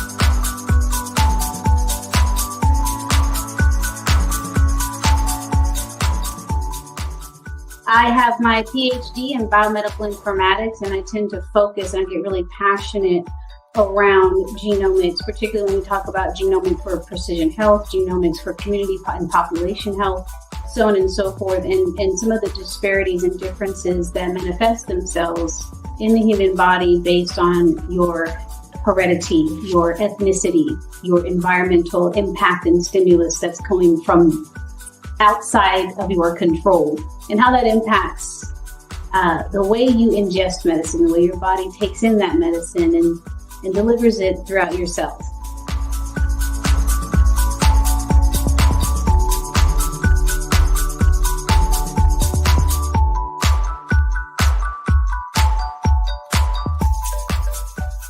Even though the drug is the same, the dosage is the same, the age, weight, blood pressure, all of these other vital signs may be the same, but the drug may manifest itself differently between these two demographics, just simply based on the differences in their genetic history and their genomes.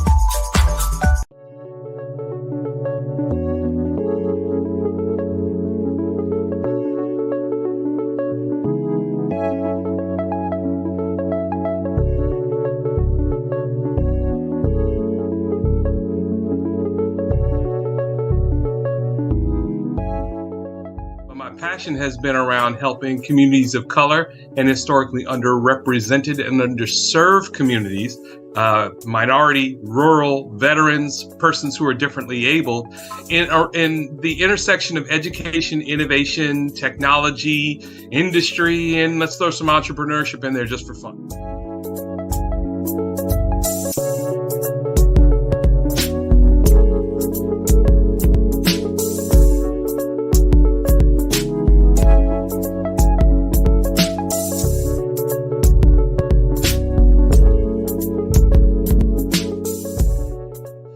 See more around innovation, incubators, accelerators. I love the idea of going from innovation to commercialization.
Dr. Eric Kelly III and a host of phenomenal speakers from all around the globe for this 7-day virtual event that you don't want to miss. The mission of the Black Business Expo is to raise scholarship money from kids all the way from high school, all the way from college. The Black Business Olympics is one of the largest Black business showcases in the world. It is an opportunity for businesses and companies to showcase their businesses globally. We are going to be giving away laptops up to $5,000 away to students. Again, I'm Olivia Appleberry, the founder of 2 Cents Finance and one of the speakers for the expo. I am so excited to see you there. For more info, go to www.blackbusinessexpousa.com or call 919-308-9090 and hope to see you there. I am Black Business. From the moment I wake until the time I sleep. Yes, I am Black Business. I am Black Business. Tell me, are you Black Business? I am Black Business. Do you support Black businesses? Listen, I support Black business because I am Black Business. Black Business Expo, one of the largest business showcases in the history of Black business in the world. The world! Sign up today at www.blackbusinessexpousa.com or call 919-308-9090. I am Black Business. I am Black Business. From the moment I wake until the time I sleep, I am Black Business. I am Black Business. Are you Black Business? I am Black Business. Do you support Black businesses? I support Black business because I am Black Business. Black Business Expo, one of the largest business showcases in the history of Black America in North Carolina. Sign up today at www.blackbusinessexpousa.com or call 919-380-9090. I am Black Business. I am Black Business. From the moment I wake until the time I sleep, I am Black Business. I am Black Business. Are you Black Business? I am Black Business. Do you support Black businesses? I support Black business because I am Black Business. Black Business Expo, one of the largest business showcases in the history of Black America in North Carolina. Sign up today at www.blackbusinessexpousa.com or call 919-380-9090. I am Black Business. I am Black Business. From the moment I wake until the time I sleep, I am Black Business. I am Black Business. Are you Black Business? I am Black Business. Do you support Black businesses?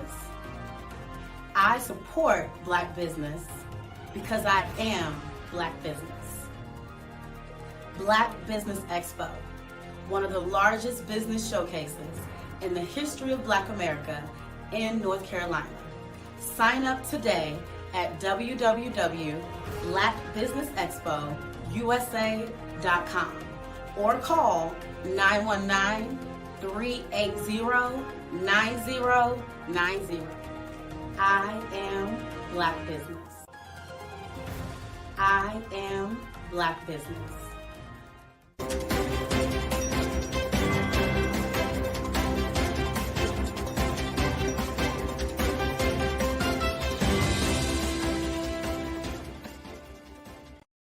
Ladies and gentlemen, and fellow professionals, please allow me to introduce myself. I am David Jones, the co-founder and CEO of the Hello LLC, where I am passionately dedicated to guiding individuals and businesses toward their own return on time investment. Time is my only competition.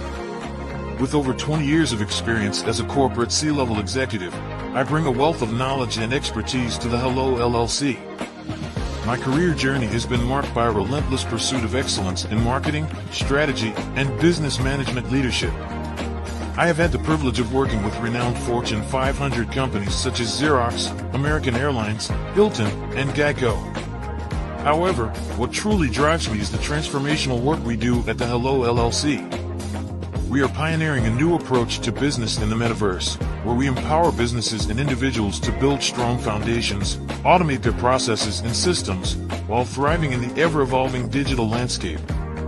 More than just a 3D digital marketing agency, the Hello LLC is truly a community built on love, kindness, and integrity.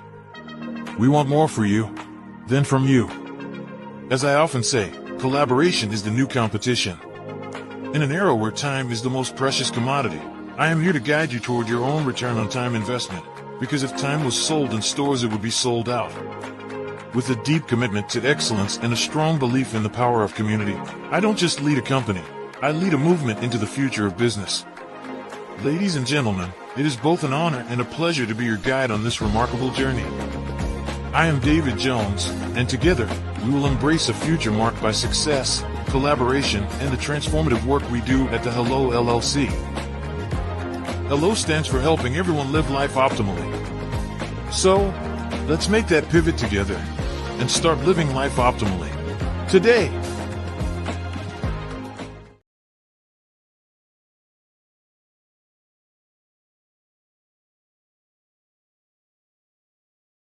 Content creators, welcome to Fave Unite TV.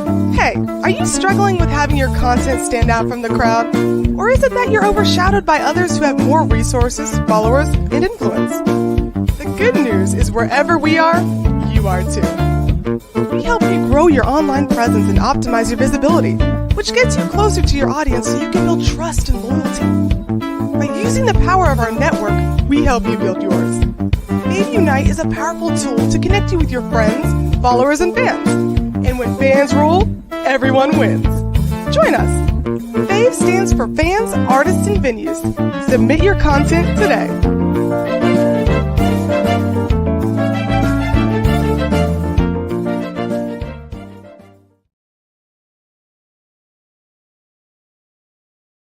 Are you a forward-thinking entrepreneur or business owner?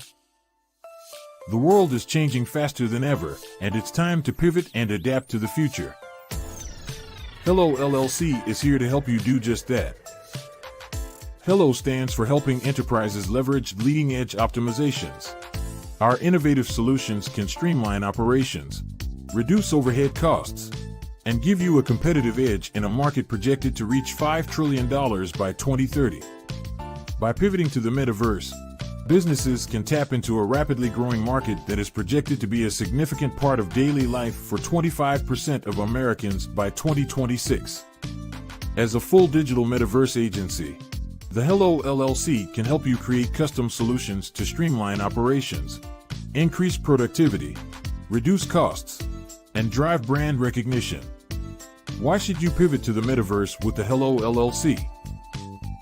By leveraging cutting-edge technology, you can provide immersive experiences for your customers, expand your global reach, and unlock new revenue streams. Contact us today to make the pivot.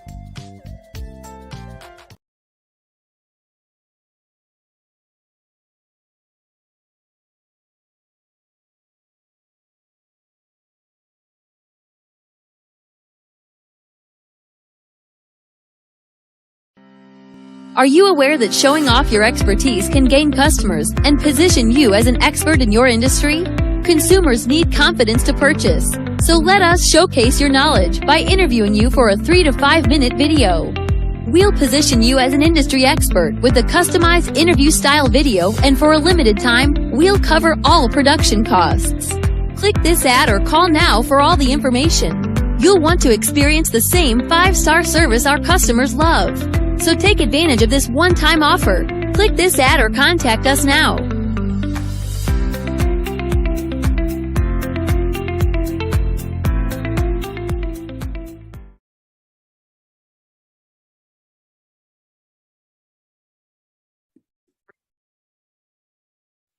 Hello, I'm Dr. Madeline Ann Lewis, President and CEO of the Executive Women's Success Institute. And my genius is helping women accelerate the path to success. You know, I was blessed to have strong women in my life who encouraged, motivated, and pushed me to do my best and to never even think about giving up on my dreams. So I say to women, we must show up to rise up. We have talents and potential, but who will see them if we don't speak up and get noticed?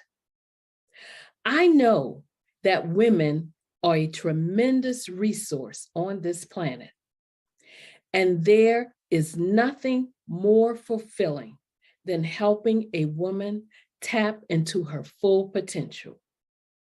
I do this because I want to be a part of helping as many women as I can to show up, to rise up. I do this because genius is common.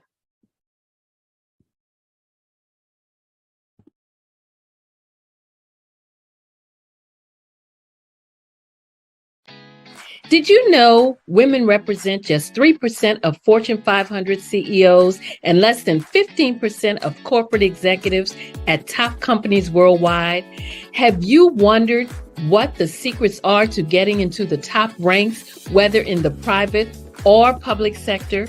Do you want to figure out how to stop being held back in your career or passed over for promotion? Then you're in the right place. Hi, I'm Dr. Madeline Ann Lewis, President and CEO of the Executive Women's Success Institute.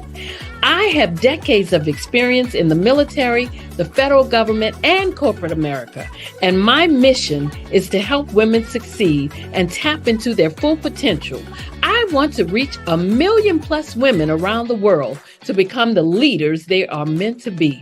So if you want to move into a management or executive level position, or maybe you are a female veteran transitioning out of the military into business entrepreneurship, then reach out to the Executive Women's Success Institute at 301-693-3284. Let us get you on the fast track to success.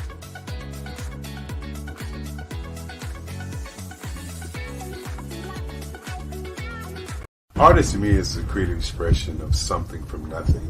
You know, it explodes onto the canvas, or it explodes on in my work. One of the things that I try to do more than anything is I try to just give the lines and the movements and emotions and expressions into what I do. Art really means to me a chance to express how I feel deep down inside. Most of my art begins as a thought that I might have, you know, whether it's sports, whether it's history, whether it's a woman or a man. It pretty much starts as an idea of thought before I get into the actual image of what I'm going to draw. I do a lot of historical pieces. I was a history minor in college, and I love to do history pieces. And a lot of times I'm thinking about history, and then I try to make that history impact you as you look at it. That's one of the reasons I do pictures so large. People ask me, why do I do pictures so big? And I tell them, I want the piece to impact them as they're looking at it. To kind of dominate them, dominate their space. And most of my pieces I try to do off page. I don't try to do anything that's going to be in those four corners or in a square. And I want your imagination to be a part of the piece that you're looking at.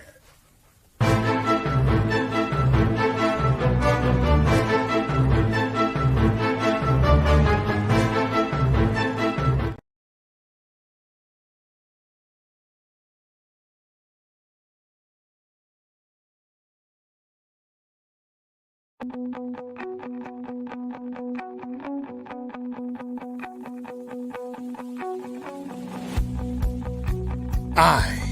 am Black Business. From the moment I wake until the time I sleep. Yes, I am Black Business. I am Black Business. Tell me, are you Black Business? I am Black Business. Do you support Black businesses? Listen, I support Black business because I am Black Business. Black Business Expo, one of the largest business showcases in the history of Black business in the world. The world! Sign up today at www.blackbusinessexpousa.com or call 919-308-9090. I am Black Business.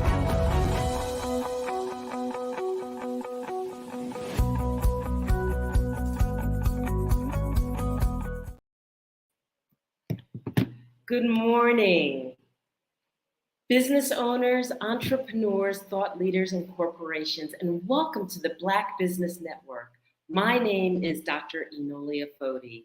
I am the CEO of Enolia LLC, the Director of Operations for Vision at Freak Development, and the CEO of Expressions of Humanity Foundation.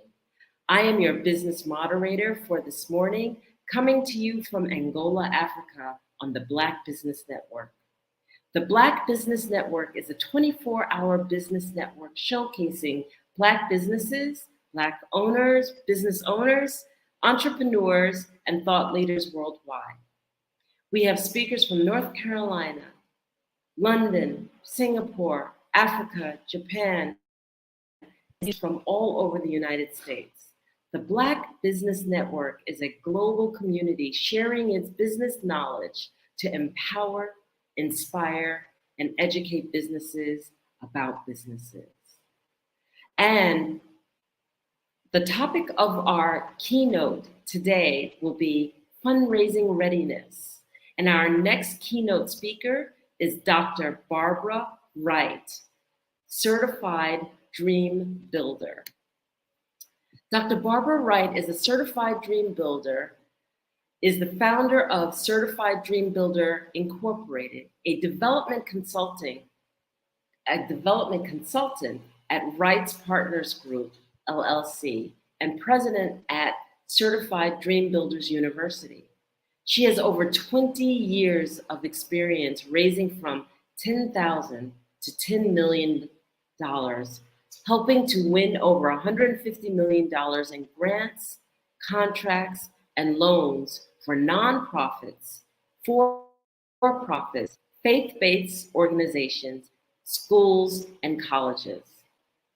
She has served both small and large organizations, including serving as program manager for the Housing Authority of Kansas City and as grant manager for Kansas City Public Schools, retiring 2021. I present to you Dr. Barbara Wright. Good morning. Good morning and welcome. Thank you. And Thank you. It's good to be here. it's great to be here. And genius is coming, and I'll see you on the other side. Sounds great. Good morning, everybody. I am going to share with you this morning my genius, which is fund development.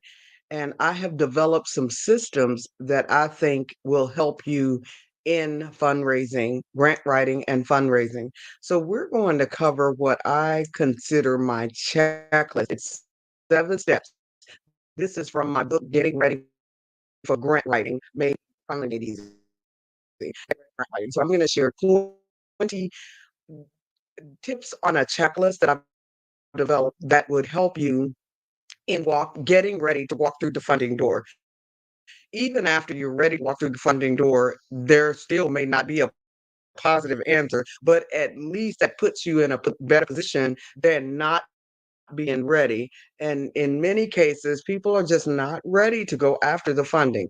I want to make sure that you at least know what you need to do in order to be ready for funding so that you're not feeling so bad because you get turned down, because there's always an opportunity for you to get turned down.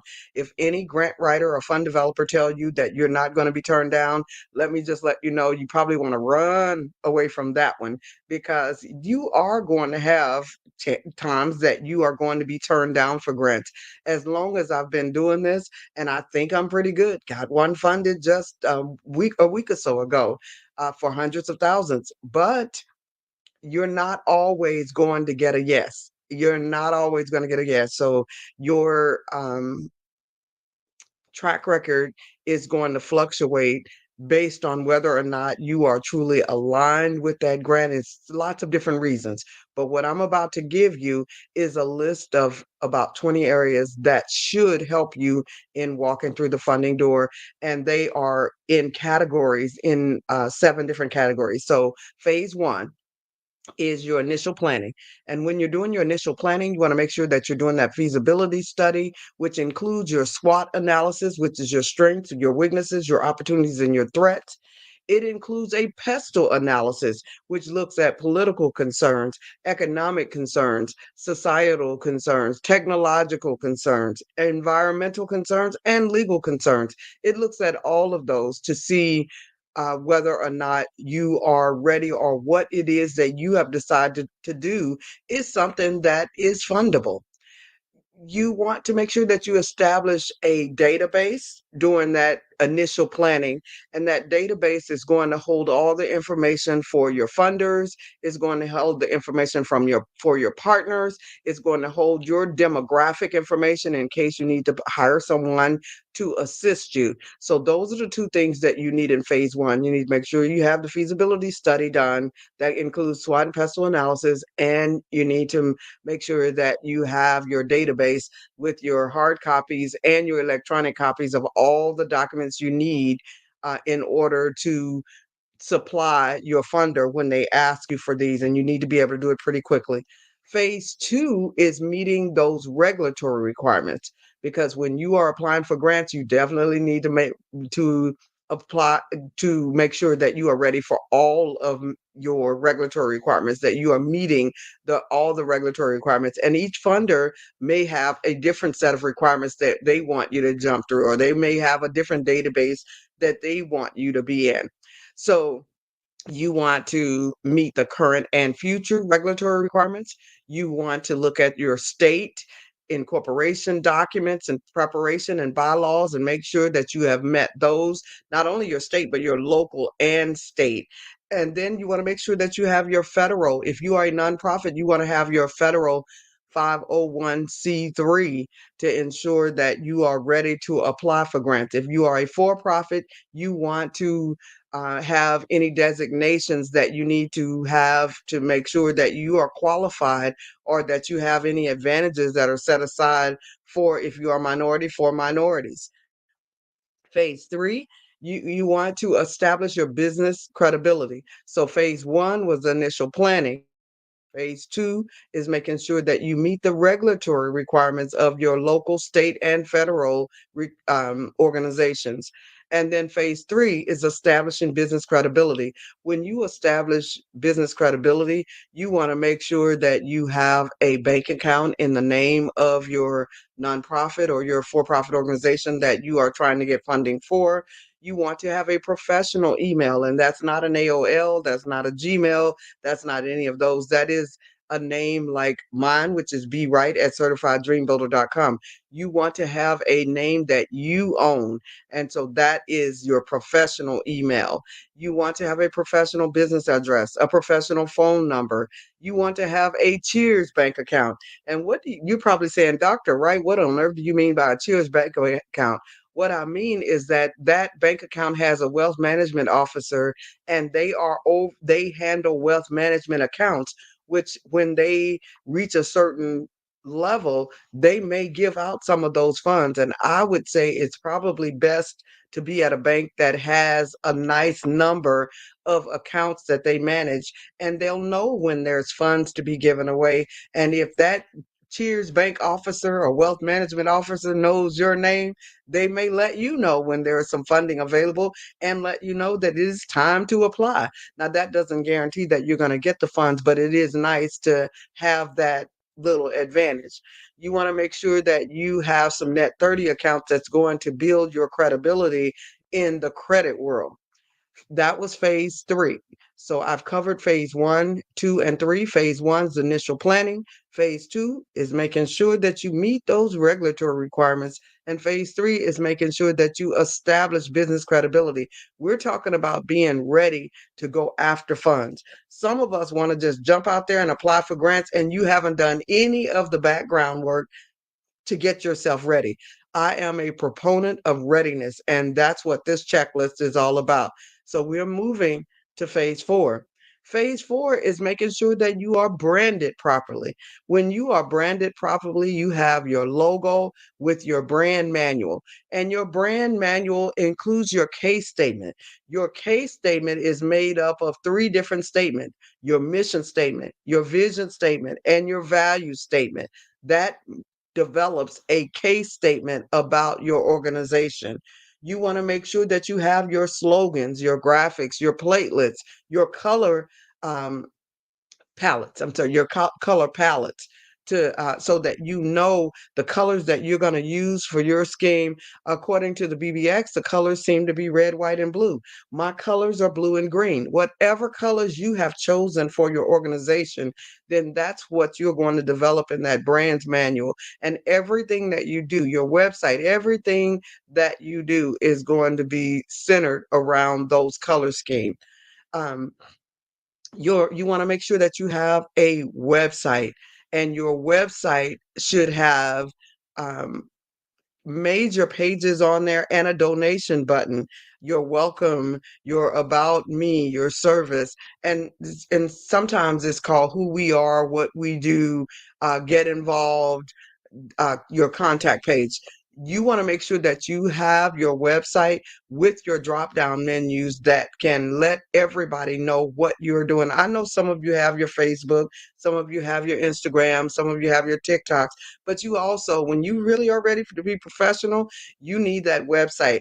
And then you also need LinkedIn as well, but you definitely need that at minimum 5-page website. But if you're going to have somebody build it for you, you want to make sure you have those drop down menus so that you can add other pages as you go.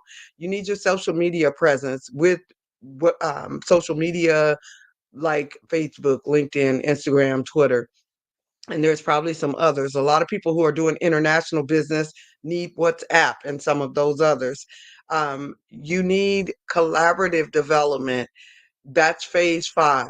So we've covered phase one, two, three, and four, and now we are covering phase five. There are 7 different phases that you are going through to ensure that you are ready for grants. So our collaborative development is where you're registering with your community foundation. Almost all areas have a community foundation. And even if you're in a rural area, there's probably a community foundation in the next city near you. So you need to register with your community foundation. You need to register on grants.gov and sam.gov to obtain your unique entity identifier number. You may need your DUNS number for some grants, but that's not as prevalent as it used to be in the past. So to get that unique entity identifier number that you're going to need to apply for grants, you definitely need to register on SAM and sam.gov and grants.gov to ensure that you are ready for applying for some of the larger grants, the federal grants. You want to make sure that you have your program logic model. For those of you who just might be joining, this is Dr. Barbara Wright. I am the president of Certified Dream Builder, Inc. It is a nonprofit that provides pay as you can training for grants. Every Monday and Thursday morning at 9 a.m., we have a pay as you can session. You can pay anywhere from $0 to $500 to come in and learn about grant writing. So we're excited to be here on the BBX this morning, Black Business Olympics, and sharing with you. But if you want to find me later, it is at certifieddreambuilder.com. You want to make sure that you have a program logic model. And that program logic model has 10 areas that you need to be prepared for if you want to write grants. That includes your goals, your objectives, your implementation, your evaluation. There are lots of different areas that you need to be ready for. There's a timeline, there's your sustainability, there's your dissemination, there's sustainability, there's your budget. There are 10 different areas that you need to be ready for in that logic model and questions that you need to answer. In some grants, they call them inputs, outputs, outcomes, and impact. So you definitely need to know what those are. If you need to know more and you're not getting it all today, make sure that you get my book called Getting Ready for Grant Writing, or attend the Monday, Thursday sessions when you are not listening to the VBX. You also want to have your board members, your executive board members. Those are the people who make decisions, fiduciary decisions for the organization. And you also want to have your advisory board members. Those are board members. They're not fiduciary in nature, but they help you raise funds for your organization. They bring, I call my 3 W's: work, wisdom, and wealth to the organization. So you want both of those boards. Your executive board, you want to make sure that you keep that close to you and you don't put as many people on that one. But your advisory board, you want to add as many people as you can to that advisory board to make sure that you have enough people to help you with work, wisdom, and wealth. All right. So you also want to have your community partner relationships, your MOUs and letters of support from all of those partners that you're going to develop that's going to help you. No business or no nonprofit is an island. You are not working alone. You are working with a team. And so that team, it would be who you would have those memorandums of understanding from and letters of support. We're on phase 6. We only have one more phase to go after this. Phase 6 is sustainability and finance development. You want to develop a fundraising packet. That fundraising packet is your activities and annual events and list of potential grants that you may go after. You definitely want to have that fundraising package. That fundraising package can help drive your activity for raising money for your organization, because there are 7 different income streams and you want to be pulling income from those. If you want those that are, make sure that you get my book, Getting Ready for Grant Writing, Finally Made Easy, on our website at certifieddreambuilder.com.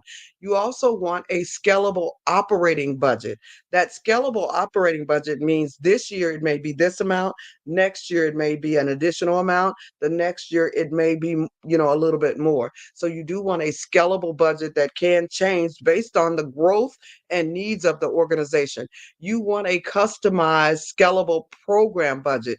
That means what you're asking the funder for. So if you're about to go and ask someone for their money, not only do you need the amount of money that you're asking them for, unless it's a no match grant to where you don't have to have any money up front and any skin in the game yourself, you want to have your own operating budget so that the funders generally know that you have some skin in the game.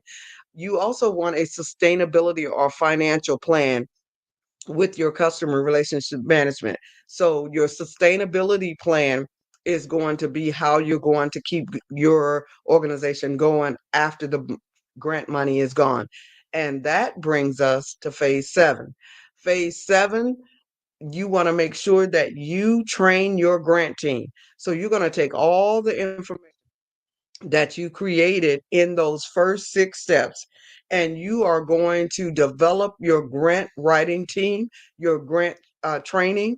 You're going to help your board members. You're going to train everyone who is going to be a stakeholder in your program, even some of your partners. You want to make sure that everybody is on the same team. Everybody is on board with what you are doing. Everybody is ready to go with you, because if you have people out there who are not prepared, it will slow you down. Make sure that you are that you have trained your team and you're ready. So we're going to go back. Phase 1 was initial planning, making sure that you have your feasibility report, which includes your SWOT and pestle analysis and your database.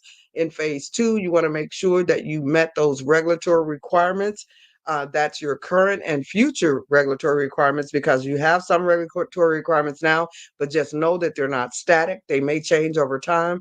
State incorporation, document preparation, and bylaws. You need your 501c3, and then you need to continuously keep up with your 990s. You want to keep up with any reports that you have to file in order to ensure that you are a viable organization and that you don't lose your 501c3 and don't have your state rescinded and have to apply for those again.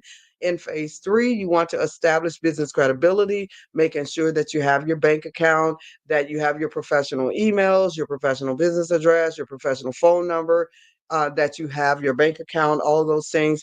In phase 4, we talked about branding. We want to make sure that you have your logo, your brand's manual. We want you to have your case statement, which is your mission, vision, and value statement. We talked about the slogans, the graphics, the palettes with all of the different colors. We want to make sure that you have your 5-page website that features everything that you're doing in your organization, your social media presence. Moving to phase 5, we talked about the collaborative development, making sure that you register with your community foundation, that you register on grants.gov and sam.gov, and that you obtain your unique entity identifier. Now, if you're saying, Dr. Wright, you are going just too fast, I don't have these things, make sure that you get my book, Getting Ready for Grant Writing, because it walks you through all 7 of these steps. In your phase 5 collaborative development, you want to make sure you always also have your logic model, your board members, your executive board members that make decisions for the organization, and your advisory board members that bring 3 W's: work, wisdom, and wealth. You want to make sure that you have community partners with your MOUs and your letters of support, which brings us to phase 6, which is your sustainability, making sure that you are able to sustain when any grant money is gone. You're developing a fundraising package, which includes your fundraising activities, your annual events, and a list of potential funders that you could go to raise funds. You also want your scalable budget template, and that template basically says what it costs to operate your organization. You want your customized sample program budget, which is what you're asking the funder for, and your sustainability plans. And brings us back to where we just ended, phase 7, to make sure that you have a grant template. And in that grant template, you want to have your executive summary. You want to have your narrative, which is your executive summary is your 5 W's. That's your who, your what, your when, your where, and your why of grant writing. Your narrative explains your 5 W's. It expands those 5 W's, and it talks about the types of people that you're serving. It talks about your program work plan. It talks about your staffing plan. It explains everything that you said in the 5 W's. It talks about your need statement and why the people you're serving need the services. And then the next part of what you need for any grant and what you want to include in your template is your budget. What is the budget that you're needing in order to complete your program, products, and services? And lastly, you want to attach anything. You want to discuss attachments that you may need to have. And as we talked about in phase 1, you want to have that database, because that's where all of your attachments that you're going to need for any grant is in that database that we talked about in phase 1. And then lastly, you want to do your workshops and training for all of those people who are going to be stakeholders and work with you. And that is my 20-point checklist that gives you the information that you need to know in order to be ready to walk through the funding door. Now, you will need lots of help in developing those. Some of you will need help in developing those 20 phases, and that's what we do in our nonprofit organization on Monday and Thursday. We give information for those who can afford it and those who cannot. So it's a sliding scale fee that you name the amount that you would like to give. If that this week you don't have anything, you can just come. The next week you have something to give, you can just come. We have 25 books that we've written on special grant topics to help you if you're interested in reentry or domestic violence or veterans programs or K through 12 education programs or youth and young adult community education programs. You're interested in the arts. We have visual and performing arts. We have a visual and performing art grant writing book. We have grant writing on almost every topic, including human trafficking prevention. So pretty much any topic that is fundable, we have a book on it on our website called certifieddreambuilder.com. So I'm sure that my time is about gone, but the 20-point checklist that I talked to you this morning about is on my book called Getting Ready for Grant Writing. And in that book is where we break down every one of those 7 areas that we just talked to you about. And I believe this is a hybrid session today. So I'm excited that Black Business Olympics is maybe going to ask me a few questions about grant writing, and we'll be able to give you some of those answers. We will continue to go on here while we're waiting for them to come on. I can give you my 5 W's, which is the who, the what, the when, the where, and the why. Remember, I talked to you about those earlier. When you are ready to write your grant, you want to make your grant template that you're going to use to expedite your grant writing process. You want to make sure that you know what your 5 W's are for your organization. When you are planning your organization, those 5 W's can help guide you to success. Your who is who are you? Who are you serving? Who are your collaborators? Who's your competition? Those are some of the who's that you want to answer, but there's going to be a whole lot more that you can answer in the who. And when we're talking about who are you, we're talking about personally, academically, and professionally. When we're talking about who you're serving, we're talking about who are your initial targets. Who will you target after the first year? Who will you target after the second year? And then when we talk about who are your collaborators, we're talking about locally, nationally, and internationally. When we talk about your competition, we're talking about locally, nationally, and internationally. You're not just on your block anymore. When you turn this system on, this computer that I'm talking on, when you turn your laptop, your computer, your phone on, now you have just gone global. You are no longer just in your kitchen or in your city or in your office. Now you're global. So that's why you want to know locally, nationally, and internationally who your collaborators are and who your competitors are. The what? You want to know what program, product, or service you are providing. You want to be able to explain that in 10 seconds because I tell people that I help manifest millions for missions who are providing miracles to many. I know exactly what my 10-second elevator speech is, and you need to know what yours is as well. And at what price? That's the what. So what programs, products, or services are you offering? And at what price are you offering those programs, products, and services at? And then the when. When are you providing your program, product, or service? Hourly, daily, or weekly? And what is the cost per unit for what you're doing? One of the grants that I just helped someone win, that grant was providing over $12,000 per person that you serve. So if you're serving 100 people, then you know exactly how much money that grant would net you. If you're serving 10 people, then you know how much money that grant would net you. So you need to figure out what is your cost per unit or what is your cost per person. And then where will you work? Online, offline, in person, virtual? What is the cost of the technology? Because in many cases, a lot of managers forget to include the IT. Because if you're going to be successful now, you are definitely going to have IT. And where let's see, I went over the where and the why are you doing what you're doing? That's the last of our 5 W's. Why are you doing what we're doing? Or do you have statistics to support what you say? It is so easy to find those stats in many cases to support whatever it is that you say you are doing. And you want to make sure that you are looking at stats, that you can answer those stats, that you know exactly why you are doing what you're doing. And is what you're doing fundable? When we talk about that pestle analysis that we talked about earlier, that pestle analysis determines whether money is flowing or money is dripping.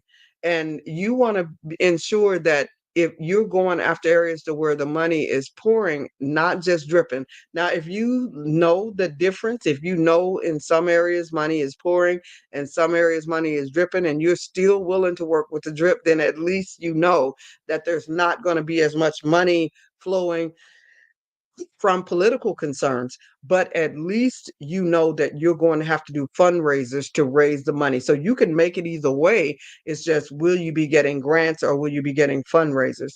Now, with the pestle analysis, you want to look at those political concerns, the economic concerns, the social concerns, the technology concerns, the legal concerns, and environmental concerns. If what you are doing is politically supported, economically supported, socially supported, technologically supported, legally supported, and environmentally supported, more than likely money is pouring in that area. There are also 5 different fundable areas right now that I hear a lot of talk about that might assist you in knowing whether you have the right area that you are going after funding. And that is what I call my WEAMs. So workforce and housing is one. Education improvement seems to be an area to where money is pouring. Diversity, equity, and inclusion. And we're not just talking about minorities in this case. We're talking about minorities, the LGBTQ. We're talking about the underserved, the and gaps in any area. Like there's very few women in certain professions in certain industries. If you are going to reduce that, there are foster children who have exited from the system who don't have their mom and dad and family support. If you're willing to provide support for them, that could be a great way for you to receive support. And then there's mental health. If you are doing anything in mental health, and most of us are, because we have to provide supportive services no matter what programs, products, and services we're offering. So if you are offering any type of mental health, then that may be a way that you can be funded. And STEM, science, technology, engineering, and math. If you add the A to it, which is the arts, it's STEAM, science, technology, arts, engineering, and math. And if you add the R to it, which is religion, it becomes STREAM, science, religion, technology, arts, education, and math. I think I did the E backwards, but anyway, so you want to make sure that you know those 5 areas, whether you're dealing with STEM, STEAM, or STREAM.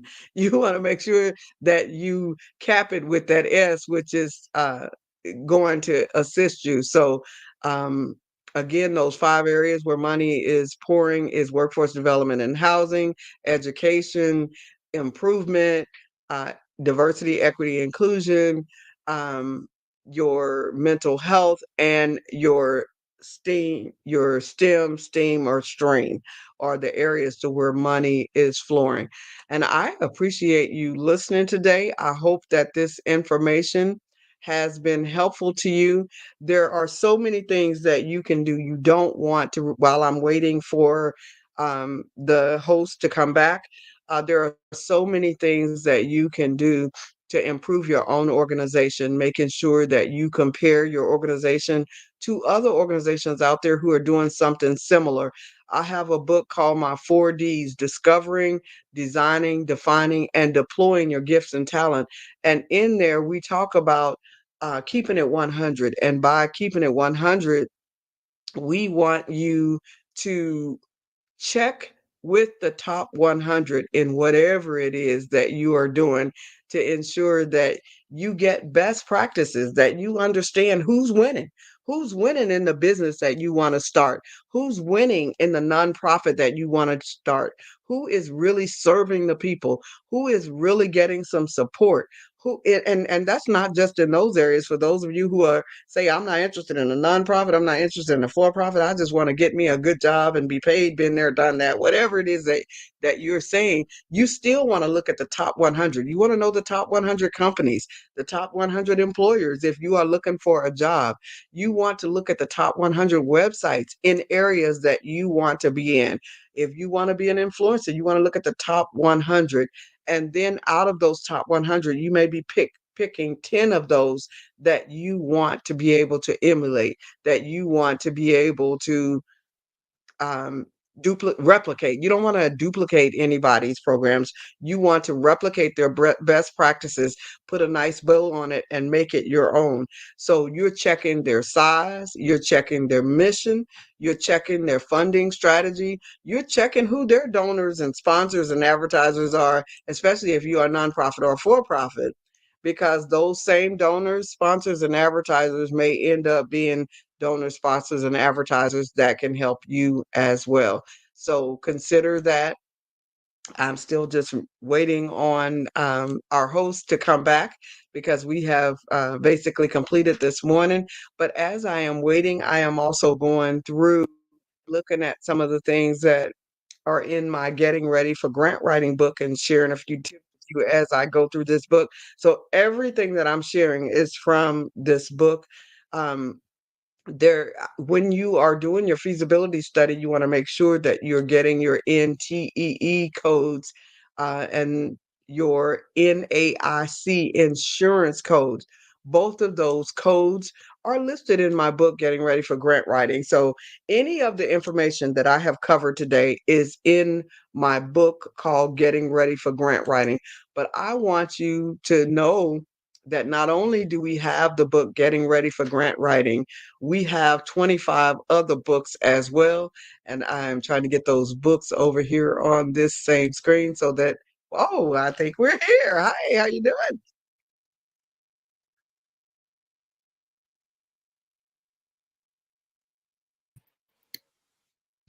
There we go. I was just muted. Thank you so much. I hope our audience realizes the invaluable information that you've shared. It has been phenomenal, great wisdom, invaluable wisdom. And there's a lot of money to be had out there, and we have to do the work. And that's the bottom line. That's it. So that's it. Thank you so much. And Genius is coming, and I'll see you on the other side. Thank you. Thank you. Have a great day.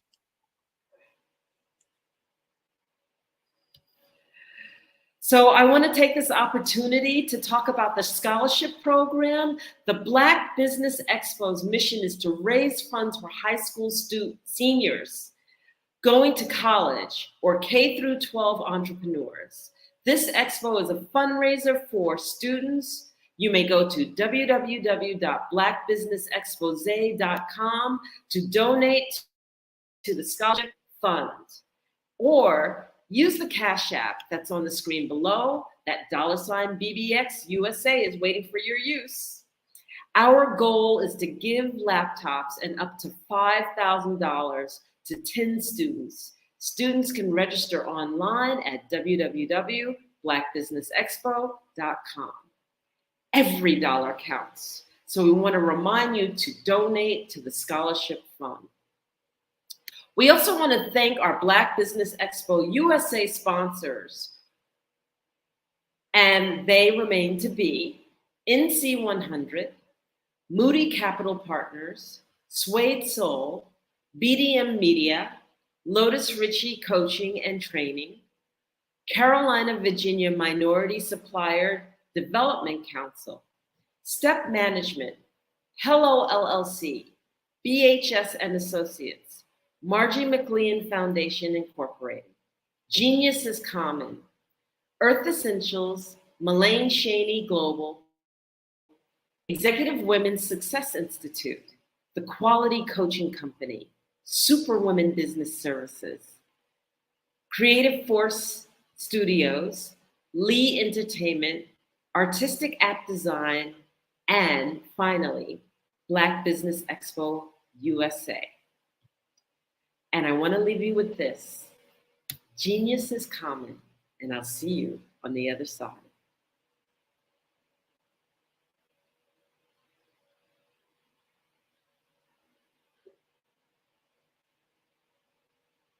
I'm Kennedy Harris. My genius is being an entrepreneur.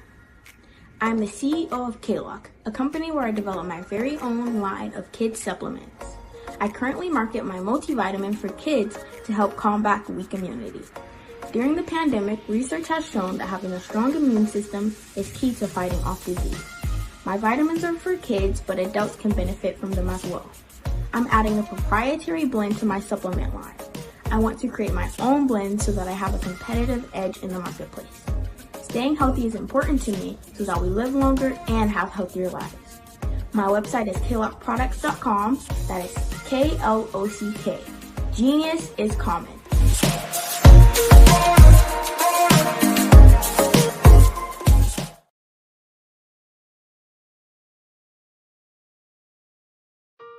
Hello, this is Israel, and I am CEO of Daydreams Interactive and author of Princess Planet. So, genius is common, and as a kid, I loved to daydream. Even as an adult, I love to daydream. And when my daughter became 6 and loved princess characters, but we just could not find the diversity that showed her, we created our own characters. So, for instance, you have Princess Nulu right here. Princess Nulu is from Uganda, and her genius is that she loves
Dr. Eric Kelly III and a host of phenomenal speakers from all around the globe for this 7-day virtual event that you don't want to miss. The mission of the Black Business Expo is to raise scholarship money from kids all the way from high school, all the way from college. The Black Business Olympics is one of the largest Black business showcases in the world. It is an opportunity for businesses and companies to showcase their businesses globally. We are going to be giving away laptops up to $5,000 away to students. Again, I'm Olivia Appleberry, the founder of 2 Cents Finance and one of the speakers for the expo. I am so excited to see you there. For more info, go to www.blackbusinessexpousa.com or call 919-308-9090 and hope to see you there. I am Black Business. From the moment I wake until the time I sleep. Yes, I am Black Business. I am Black Business. Tell me, are you Black Business? I am Black Business. Do you support Black businesses? Listen, I support Black business because I am Black Business. Black Business Expo, one of the largest business showcases in the history of Black business in the world. The world! Sign up today at www.blackbusinessexpousa.com or call 919.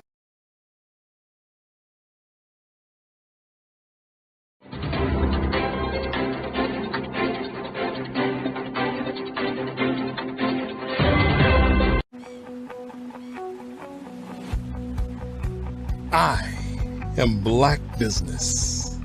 From the moment I wake until the time I sleep. Yes, I am Black business.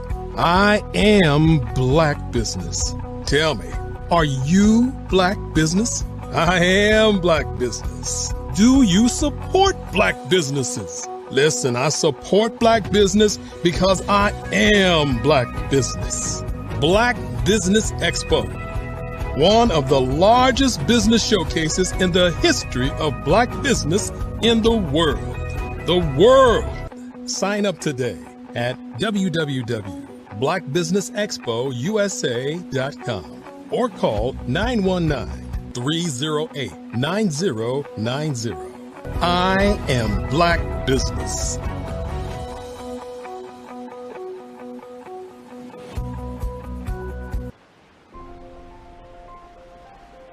What if you could build your own city? A place where every child can find nurturing people to help them achieve their full potential. A place where every adult can access job training support, where health education is abundant, where social justice ruled the land. A place without limitations. Welcome. You have arrived at STEM City USA. It is what every city should be. A safe and trusted community where you find people and resources to help you become everything you are and beyond. STEM City is unlike anything you have ever experienced. It is a digital twin of the world around you, only better. STEM City is about energy and soul renewal. It is more than a digital world.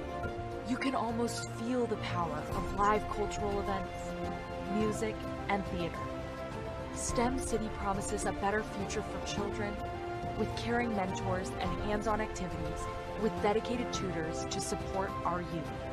STEM City is your passport to a healthy lifestyle with weekly events addressing our community's many issues.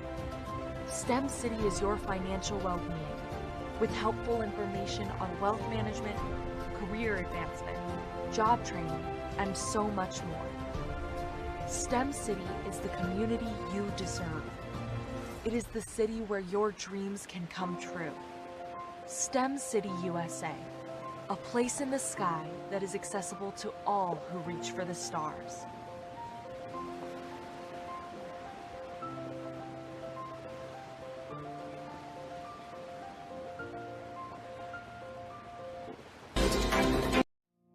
Did you know that approximately 333.34 million businesses exist today, according to a report from 2021? And you may be one of those businesses, or maybe you're not in the business market yet, but you're aspiring to be a business owner. Well, guess what? You're in the right place at the right time. Because let's face it, everything is about timing and opportunity.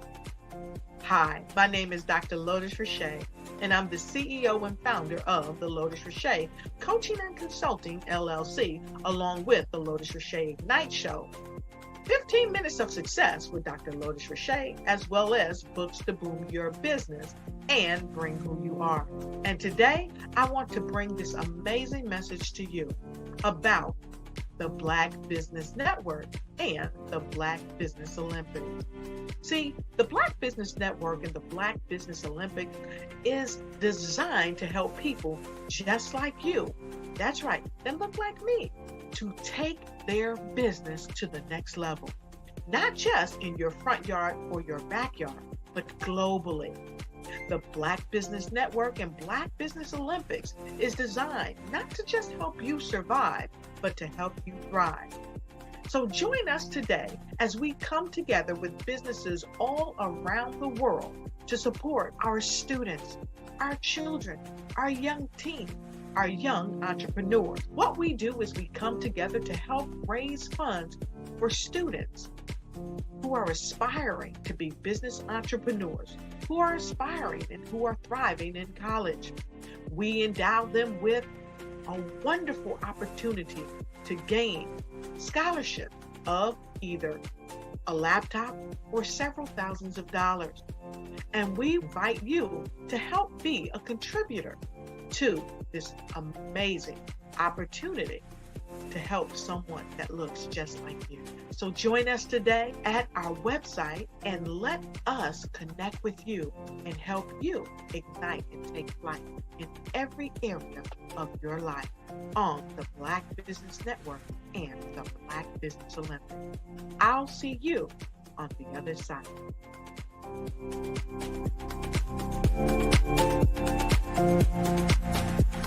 Sometimes you got to hear the news from the Black perspective, and more specifically, Black publishers. And that's exactly why you have to download the HeyTie app, the largest mobile app delivering breaking news, videos, and podcasts from 200 of your favorite Black publishers. Yes, 200 Black publishers delivering news as it happens, literally all in one app. Go to HAYTI.com or download the app in the Google Play Store or Apple App Store. It's completely free, along with information that you can trust, so go check them out.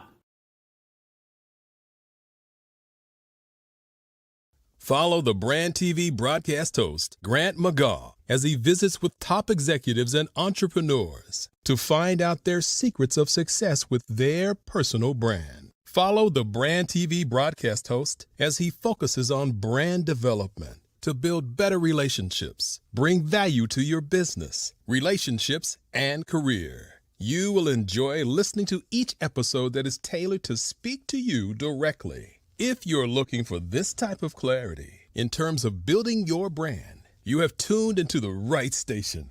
Each episode will help you to shape a conversation in the 5-star BDM network of 20,000 professionals and become a springboard for your corporate engagement and business opportunities. Each guest will frame their story in the areas of personal branding, business development, career development, financial empowerment, and technology innovation.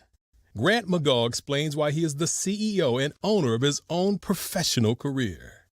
Grant is an accomplished business leader and entrepreneur who wants to give back to individuals to grow their personal brand strategy. Tune in as he weaves his story about new possibilities, while to you exceed expectations. If you love storytelling, this show will make for fun. This is Dr. Arnold T. Petsworth. He's the owner of Petsworth Vet World, a veterinary clinic in Hopton, Connecticut. His patients include dog, cat, frog, fish, Goldie, dog, and this alpaca. Due to doctor-patient confidentiality, we can't tell you their names. Business at Vet World was steady, and then quarantine hit. Neighbors brought new four-legged friends into their homes. Bunnies. Bunnies everywhere. Dr. Petsworth welcomed these new patients with open arms. The only problem? There were more appointments than he could manage. That's when Dr. Petsworth turned to his American Express business card, which offers spending potential that's built for his changing business needs. He decided to hire a new assistant, Julio, and with spending power built for business purchases, he used his card to furnish a new exam room. Together, Dr. Petsworth, Julio, and American Express Business made sure all the pets of Hopton got the love and care they deserve. And everyone was happy. Get the card built for business by American Express. I am from Washington, D.C., but I was raised in Durham, North Carolina.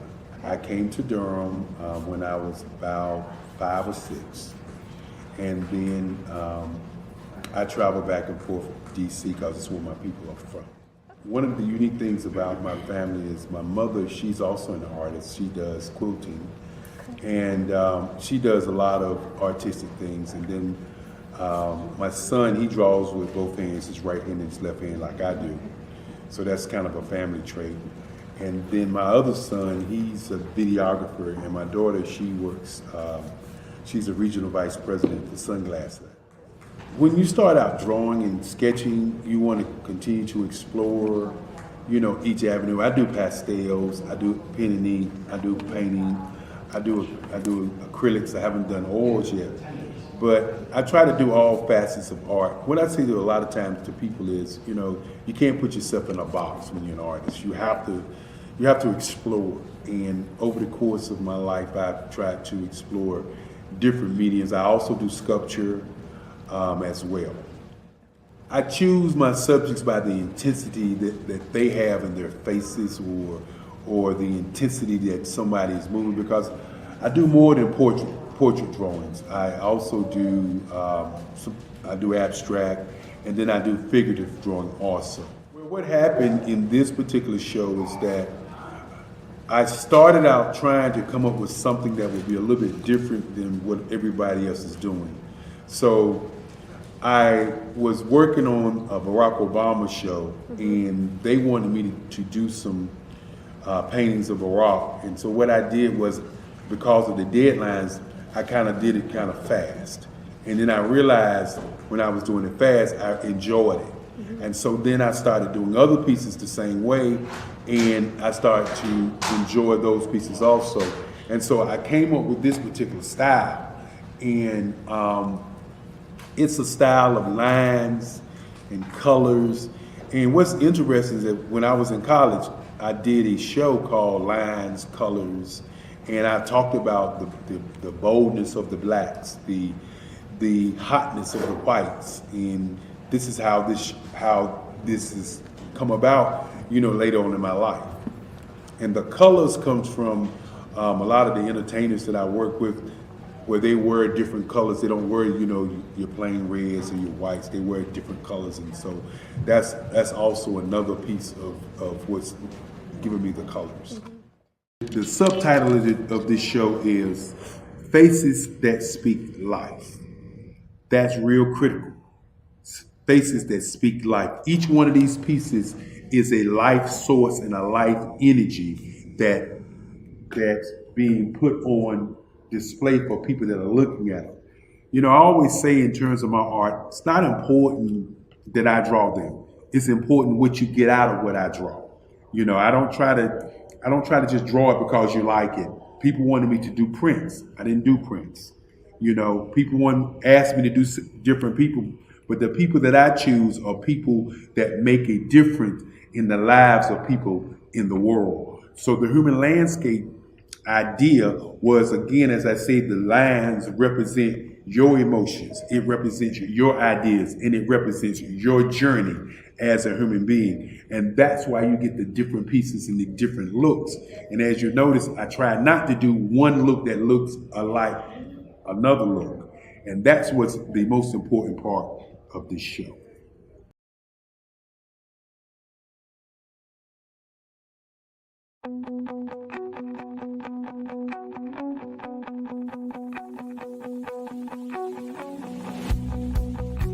I am Black Business. From the moment I wake until the time I sleep. Yes, I am Black Business. I am Black Business. Tell me, are you Black Business? I am Black Business. Do you support Black businesses? Listen, I support Black business because I am Black Business. Black Business Expo, one of the largest business showcases in the history of Black business in the world. The world! Sign up today at www.blackbusinessexpousa.com or call 919-308-9090. I am Black Business.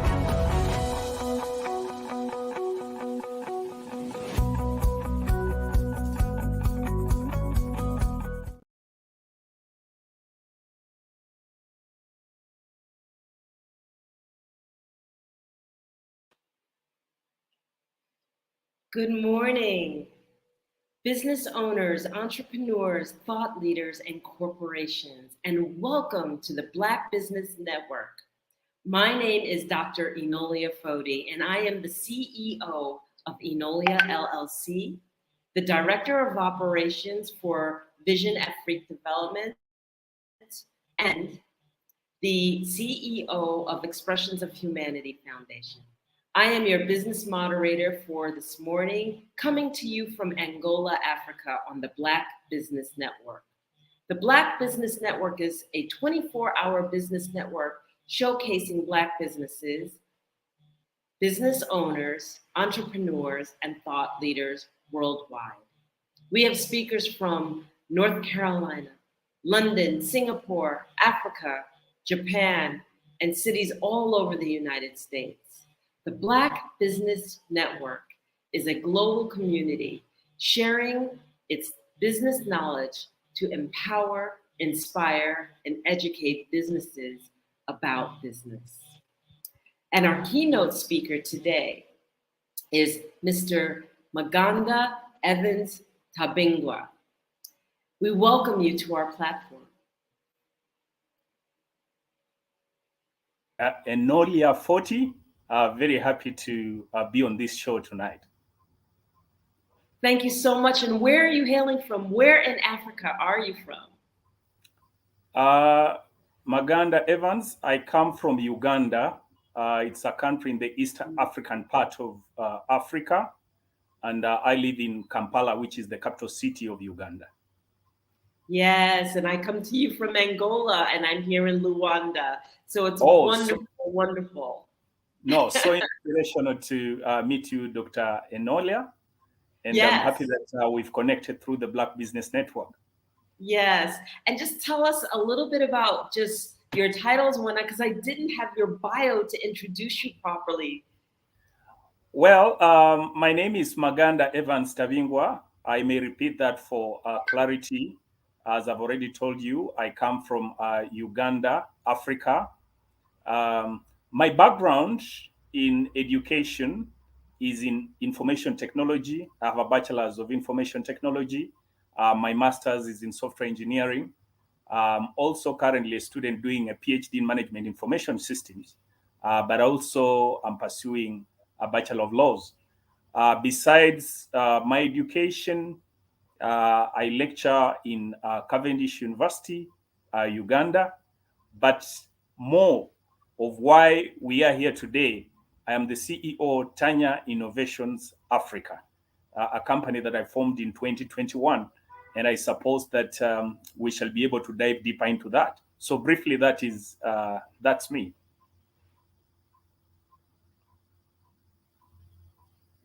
Common, and I'll see you on the other side.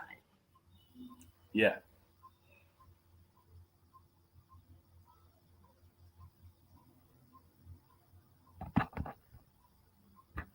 Okay.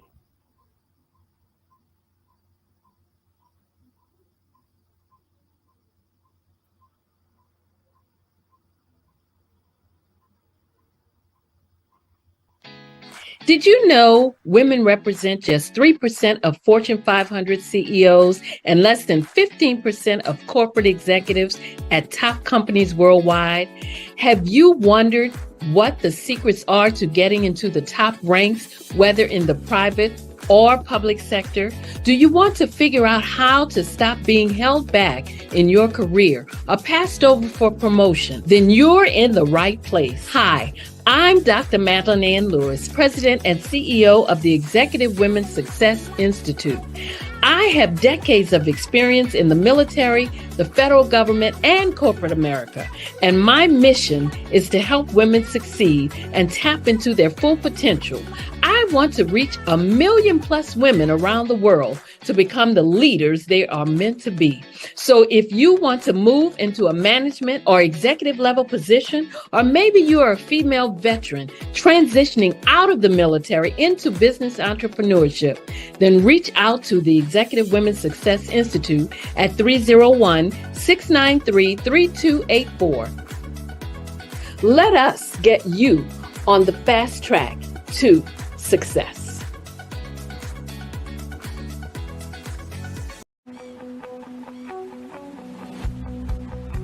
I am Black Business. From the moment I wake until the time I sleep. Yes, I am Black Business. I am Black Business. Tell me, are you Black Business? I am Black Business. Do you support Black businesses? Listen, I support Black business because I am Black Business. Black Business Expo, one of the largest business showcases in the history of Black business in the world. The world. Sign up today at www.blackbusinessexpousa.com or call 919-308-9090. I am Black Business.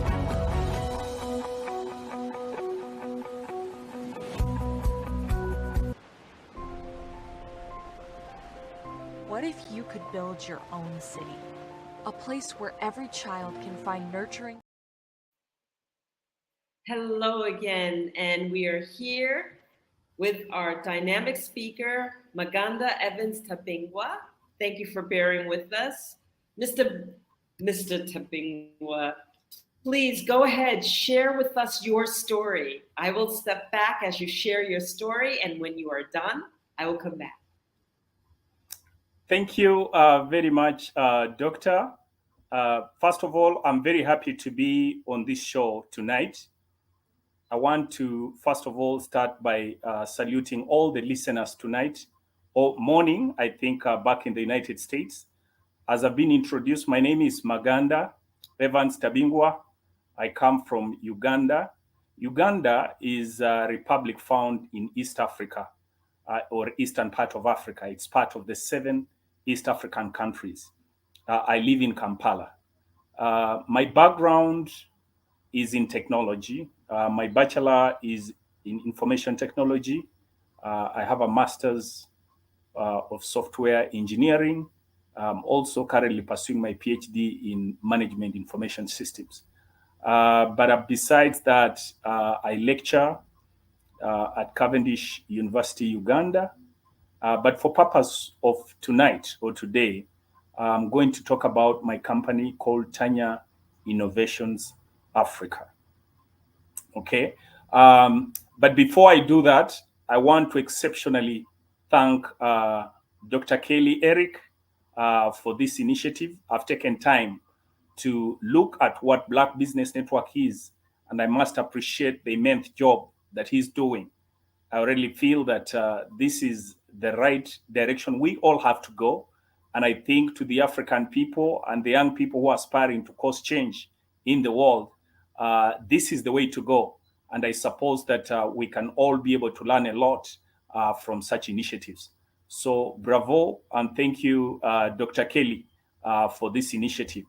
I'm happy that I also join a number of eminent speakers who have been on this show, who've been able to talk great innovations, who've been able to talk about their great journeys. And I'm going to add mine, Tanya Innovations Africa.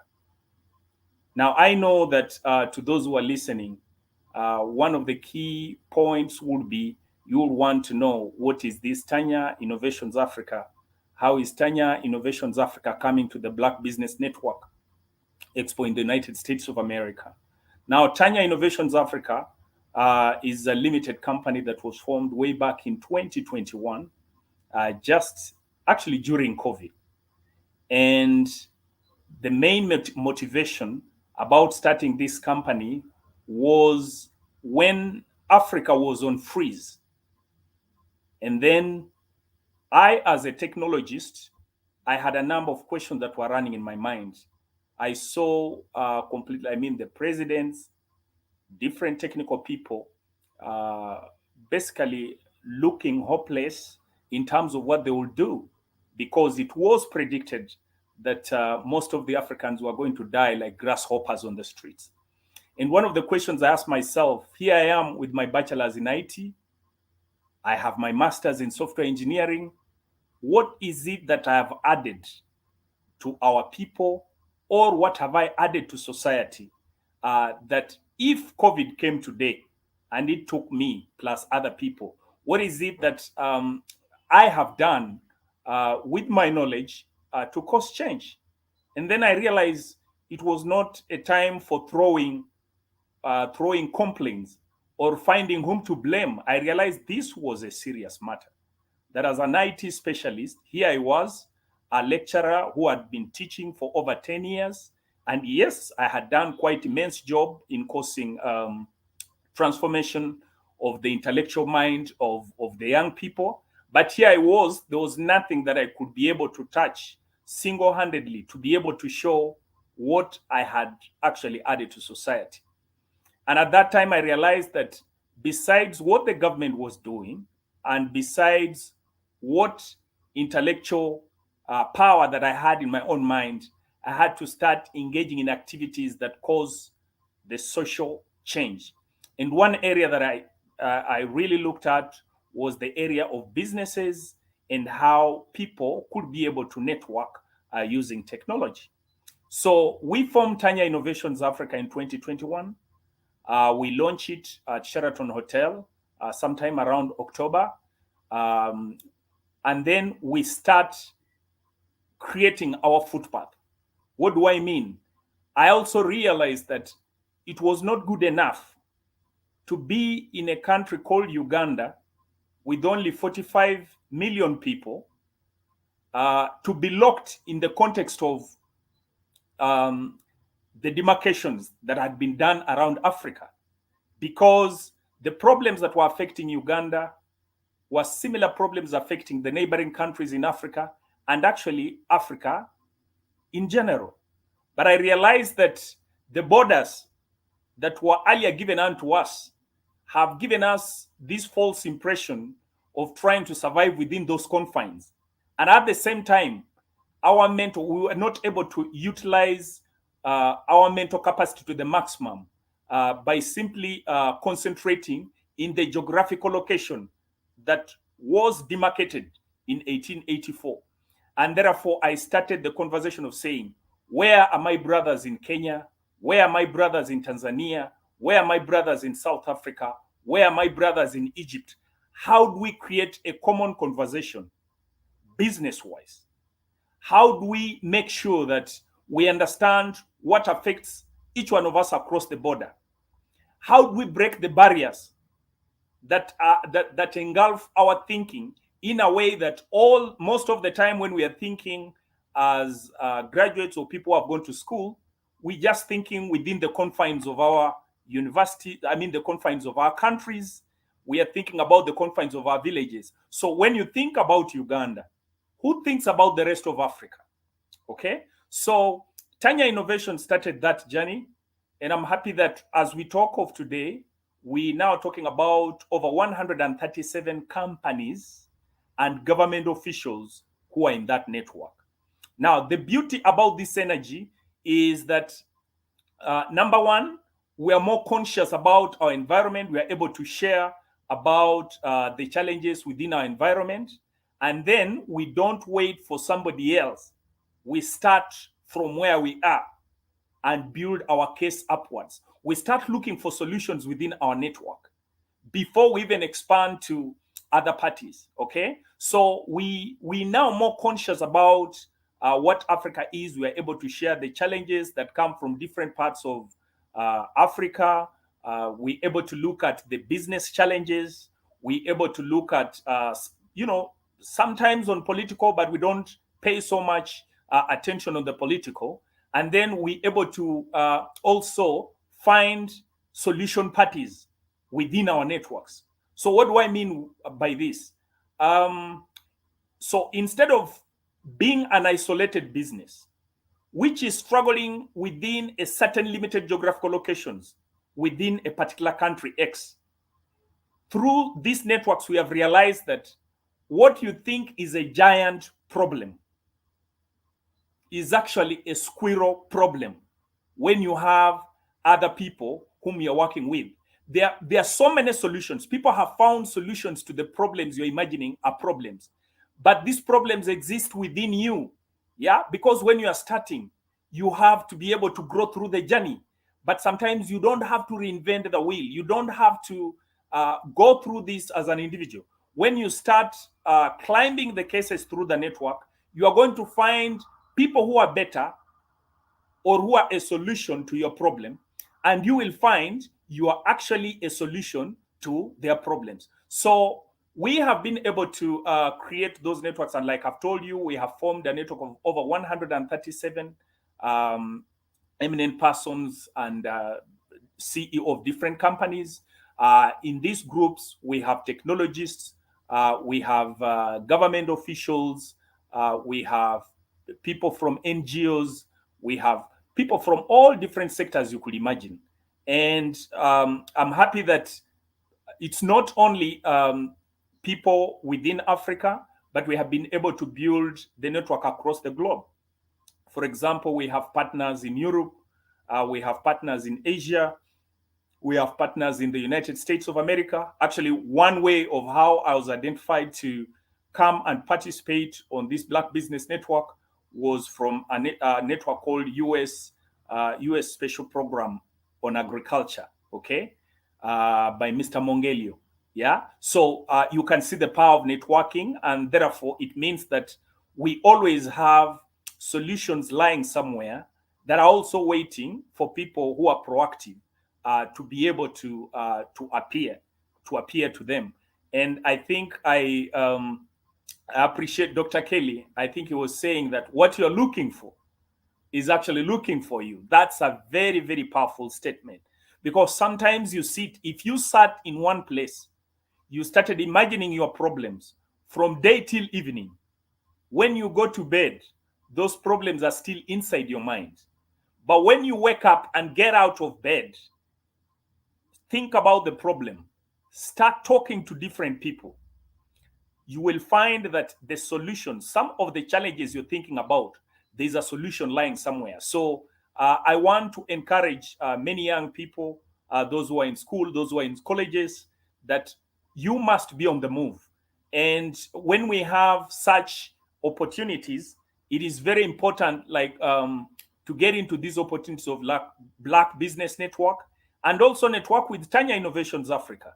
Because now what we do, besides looking at finding solutions to the challenges we have within our business networks, we are also able to talk about opportunities that exist in Africa. We are aware that during the first industrial revolution, Africa did not do much. During the second industrial revolution, still there wasn't much. During the third industrial revolution, we didn't have much. Fourth industrial revolution, we now thinking that with the space of technology, with the space of readily available information, with the space of AI and readily available information that we can be able to analyze, we can be able to bridge this space. We are aware that Africa, for example, has 65% of the arable land of the whole world. 65% of the arable land is here in Africa. And some of the questions we've been asking, what is it that we can be able to do? What business solutions can we be able to bring on ground to be able to solve these issues? So number one, we say that while we are aware of the opportunities we have, we may not just be able to talk about them. We need to have contacts. We need to have persons that we can activate. And we need to start counting what they are doing, especially in the private sector, to be able to make sure that these solutions become a reality. And one of the strategies that we have applied, we don't just limit ourselves to Africa alone. We've realized that there are quite a number of important or solutions that we could be able to benchmark back in Europe, back in Asia, back in the United States, and we don't still have to reinvent the wheel. So we need to find out what is this that is working somewhere that we can be able to bring back home.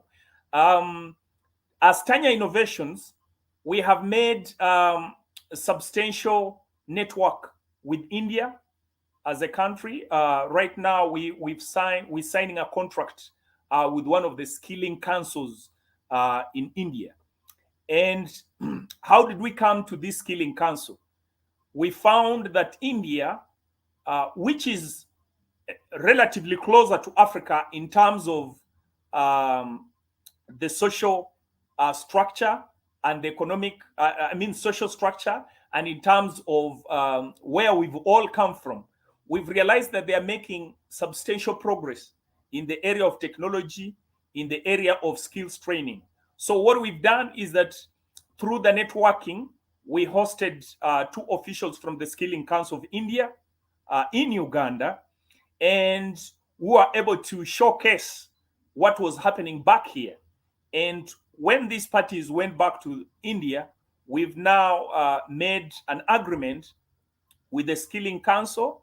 And in this agreement, they will just be able to bring down on ground the model they have been using to skill the young people and the community back in India, okay? So that we can be able to see how we can also be able to roll the same.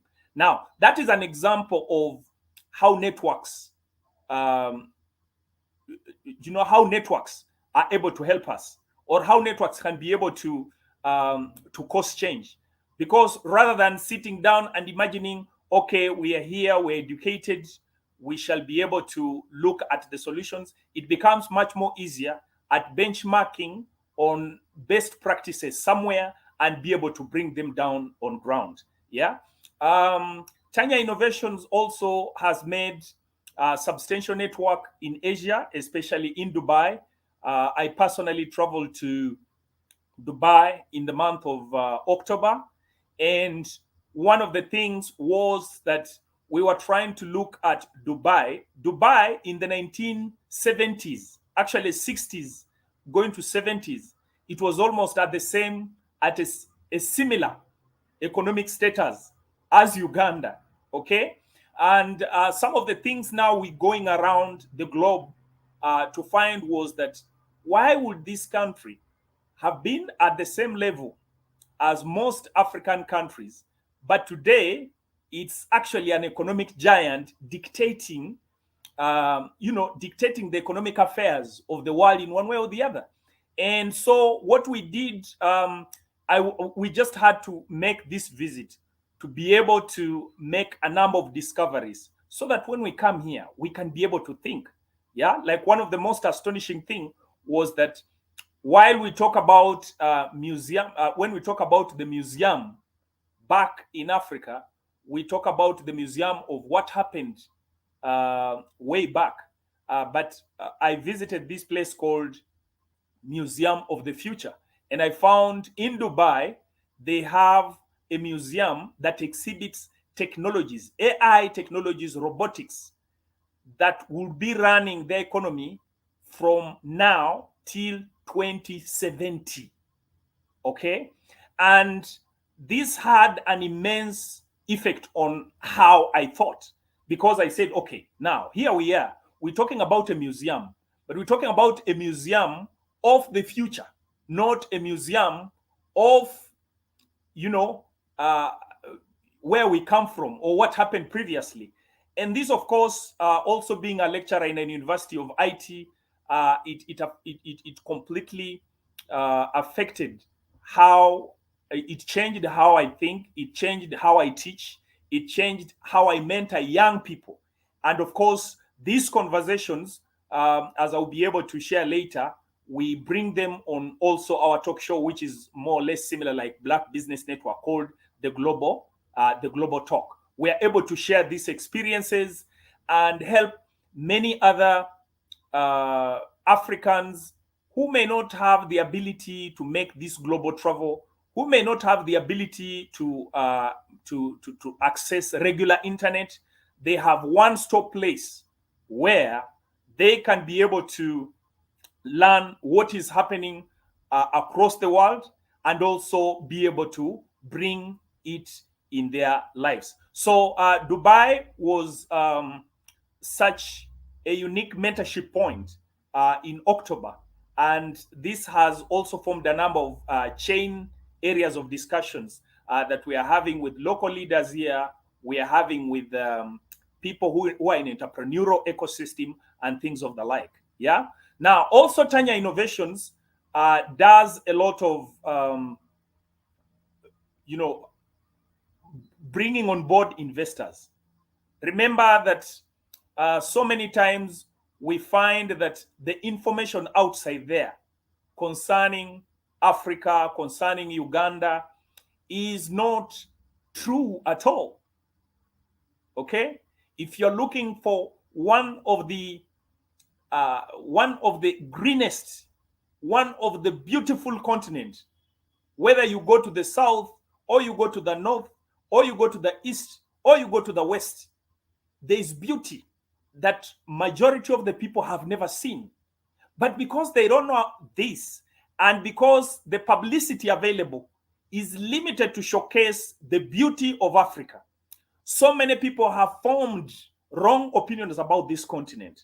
But just I think this is a country, this is a continent where actually nobody should actually die before coming to Africa, especially if they are not from Africa, because there is that greenery, there is that natural beauty that many people have not been able to interface with.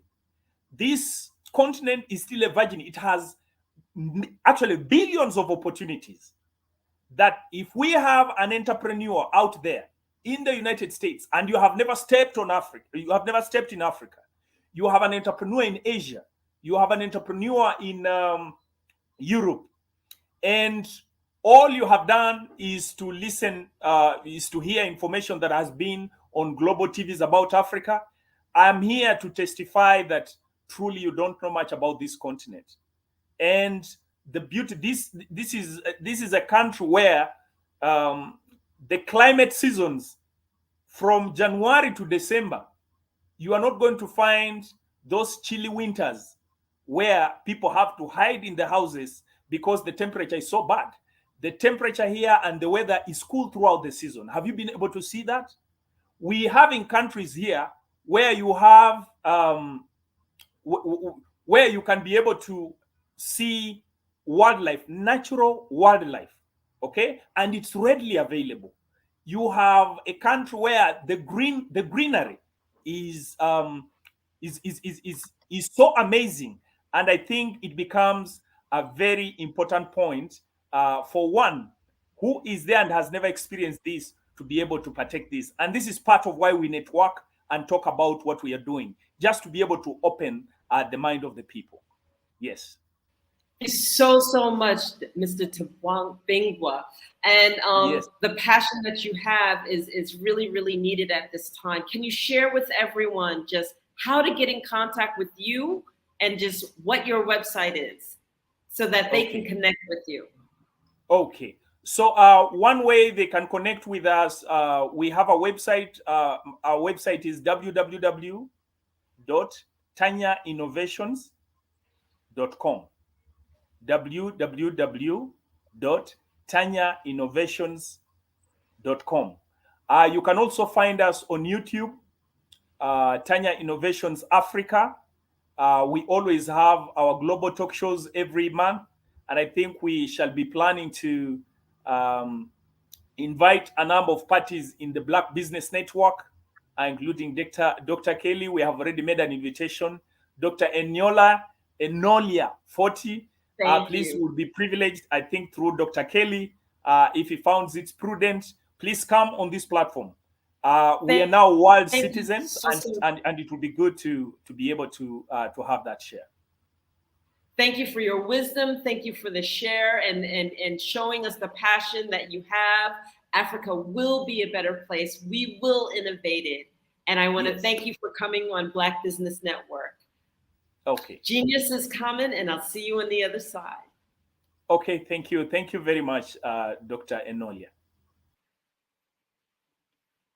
So I want to take this opportunity to promote the scholarship that the Black Business Expo's mission is to raise funds for high school seniors going to college or K through 12 entrepreneurs. This expo is a fundraiser for students. You may go to www.blackbusinessexpose.com to donate to the scholarship fund or use the Cash App that's on the screen below. That's $BBX USA. Our goal is to give laptops and up to $5,000 to 10 students. Students can register online at www.blackbusinessexpose.com. Every dollar counts. So we want to remind you to please donate to the scholarship fund. We also want to take this opportunity to thank our sponsors for the Black Business Network, the Black Business Expo USA sponsors. NC 100, Moody Capital Partners, Suede Soul, BDM Media, Lotus Ritchie Coaching and Training, Carolina, Virginia Minority Supplier Development Council, Step Management, Hello LLC, BHS and Associates, Margie McLean Foundation Incorporated, Genius is Common, Earth Essentials, Malaine Cheney, Global, Executive Women's Success Institute, The Quality Coaching Company, Superwomen Business Services, Creative Force Studios, Lee Entertainment, Artistic App Design, and Black Business Expo USA. I want to thank you and leave you with this message. Genius is common, and I will see you on the other side. Art to me is a creative expression of something from nothing. You know, it explodes onto the canvas, or it explodes on in my work. One of the things that I try to do more than anything is I try to just give the lines and the movements and emotions and expressions into what I do. Art really means to me a chance to express how I feel deep down inside. Most of my art begins as a thought that I might have, you know, whether it's sports, whether it's history, whether it's a woman or a man. It pretty much starts as an idea of thought before I get into the actual image of what I'm going to draw. I do a lot of historical pieces. I was a history minor in college, and I love to do history pieces. And a lot of times I'm thinking about history, and then I try to make that history impact you as you look at it. That's one of the reasons I do pictures so large. People ask me, why do I do the pictures so big? And I tell them, I want the piece to impact them as they're looking at it, to kind of dominate them, dominate their space. And most of my pieces I try to do off page. I don't try to do anything that's going to be in those four corners, or in a square. And I want your imagination to be a part of the piece that you're looking at.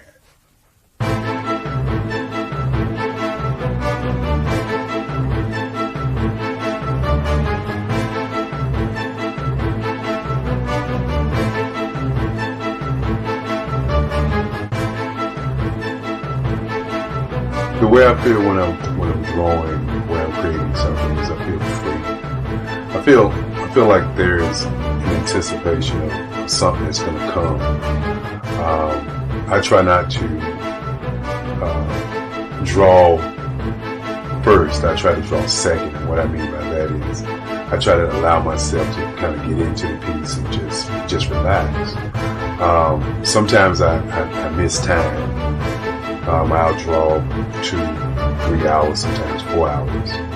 And while I'm drawing, it's just a free. I just feel free. I mean, I feel like time stands still.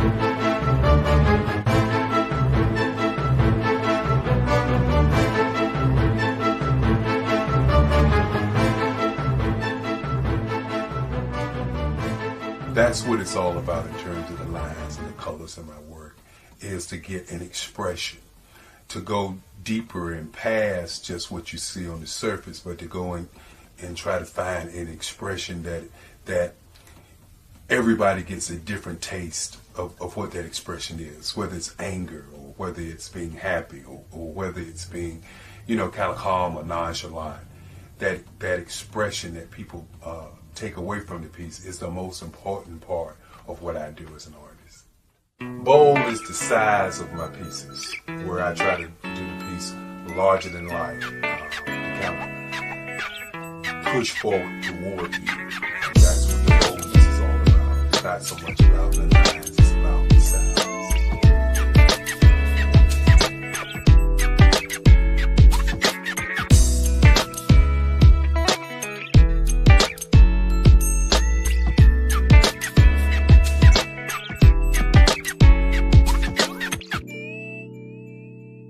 The Face of Change art show is inspired by my mother, but more importantly, it's a historical moment in time as the pieces depict different emotions and expressions of Barack Obama. The 44th president is indicative of the 44 pieces of art that I have done in this particular collection. When you begin to think about expressions and portraits, this is a portrait gallery of expressions of what transpired as Barack Obama ran for office. Some of the pictures are abstract and some are expressionistic. And I combined both of those forms of art to create this collection of art pieces.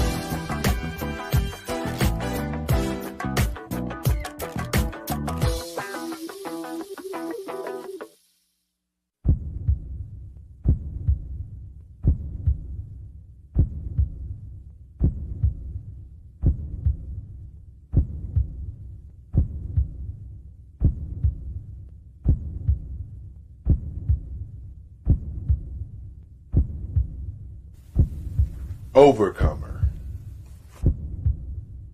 brilliant, ambitious, motivated, awesome. Obama.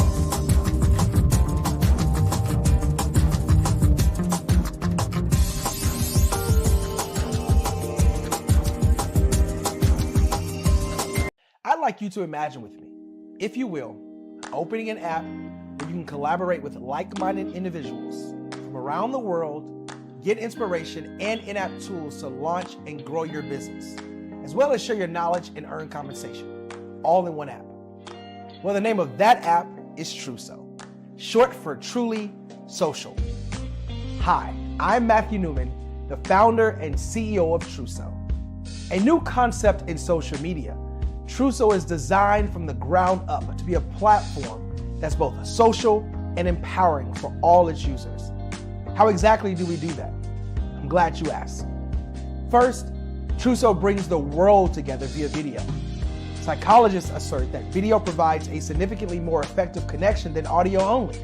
When you enter a community on Truso, you're face to face. Second, on Truso, you don't have to have 1 million followers to monetize. Our business model allows all hosts and moderators to monetize, no matter the size of your following, by 1, producing fee-based content, and 2, inviting others to join the platform as subscribers. Even more, Truso has an in-app resource library with over 100 free resources, forms, and documents to help you build your brand and grow your business. Third, Truso is inclusive. The deaf and hard of hearing communities make up 360 million people worldwide. Unlike audio-only apps, Truso embraces this community, providing a networking platform that allows them to participate via video and closed captioning. We even have a deaf and hard of hearing foundation in the works as well. Fourth, Truso is both social and safe. We refer to Truso as a virtual extension of the beauty shop, barbershop, and brainchild of the community. A place where there's laughter, along with wisdom, growth-oriented conversation, and genuine connections in a safe space. Truso even has proprietary security to ensure we maintain a safe environment for everyone. Where are we at now? Truso is live, y'all. We've launched in beta, and we're acquiring users daily. We have an incredible development and marketing team, plus amazing celebrity influencers at the table, helping us spread the word around the globe, beginning within the African diaspora and beyond by creating a safe space for growth, connection, and collaboration. We're truly excited about Truso. We've created something special for which there is a global market. And we invite you to embark on this journey with us as a shareholder.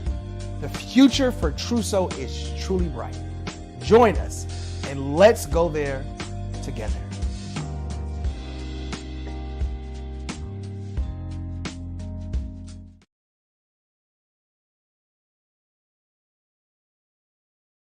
Hello, ladies and gentlemen. Allow me to introduce myself. My name is Tara Bush, and I am the co-founder and COO of the Hello LLC, where our mantra is helping everyone live life optimally. And more importantly, helping entrepreneurs leverage leading-edge optimizations.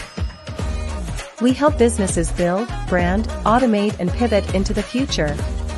With over 22 years of corporate C-level experience, I carry a wealth of knowledge and expertise in my professional portfolio.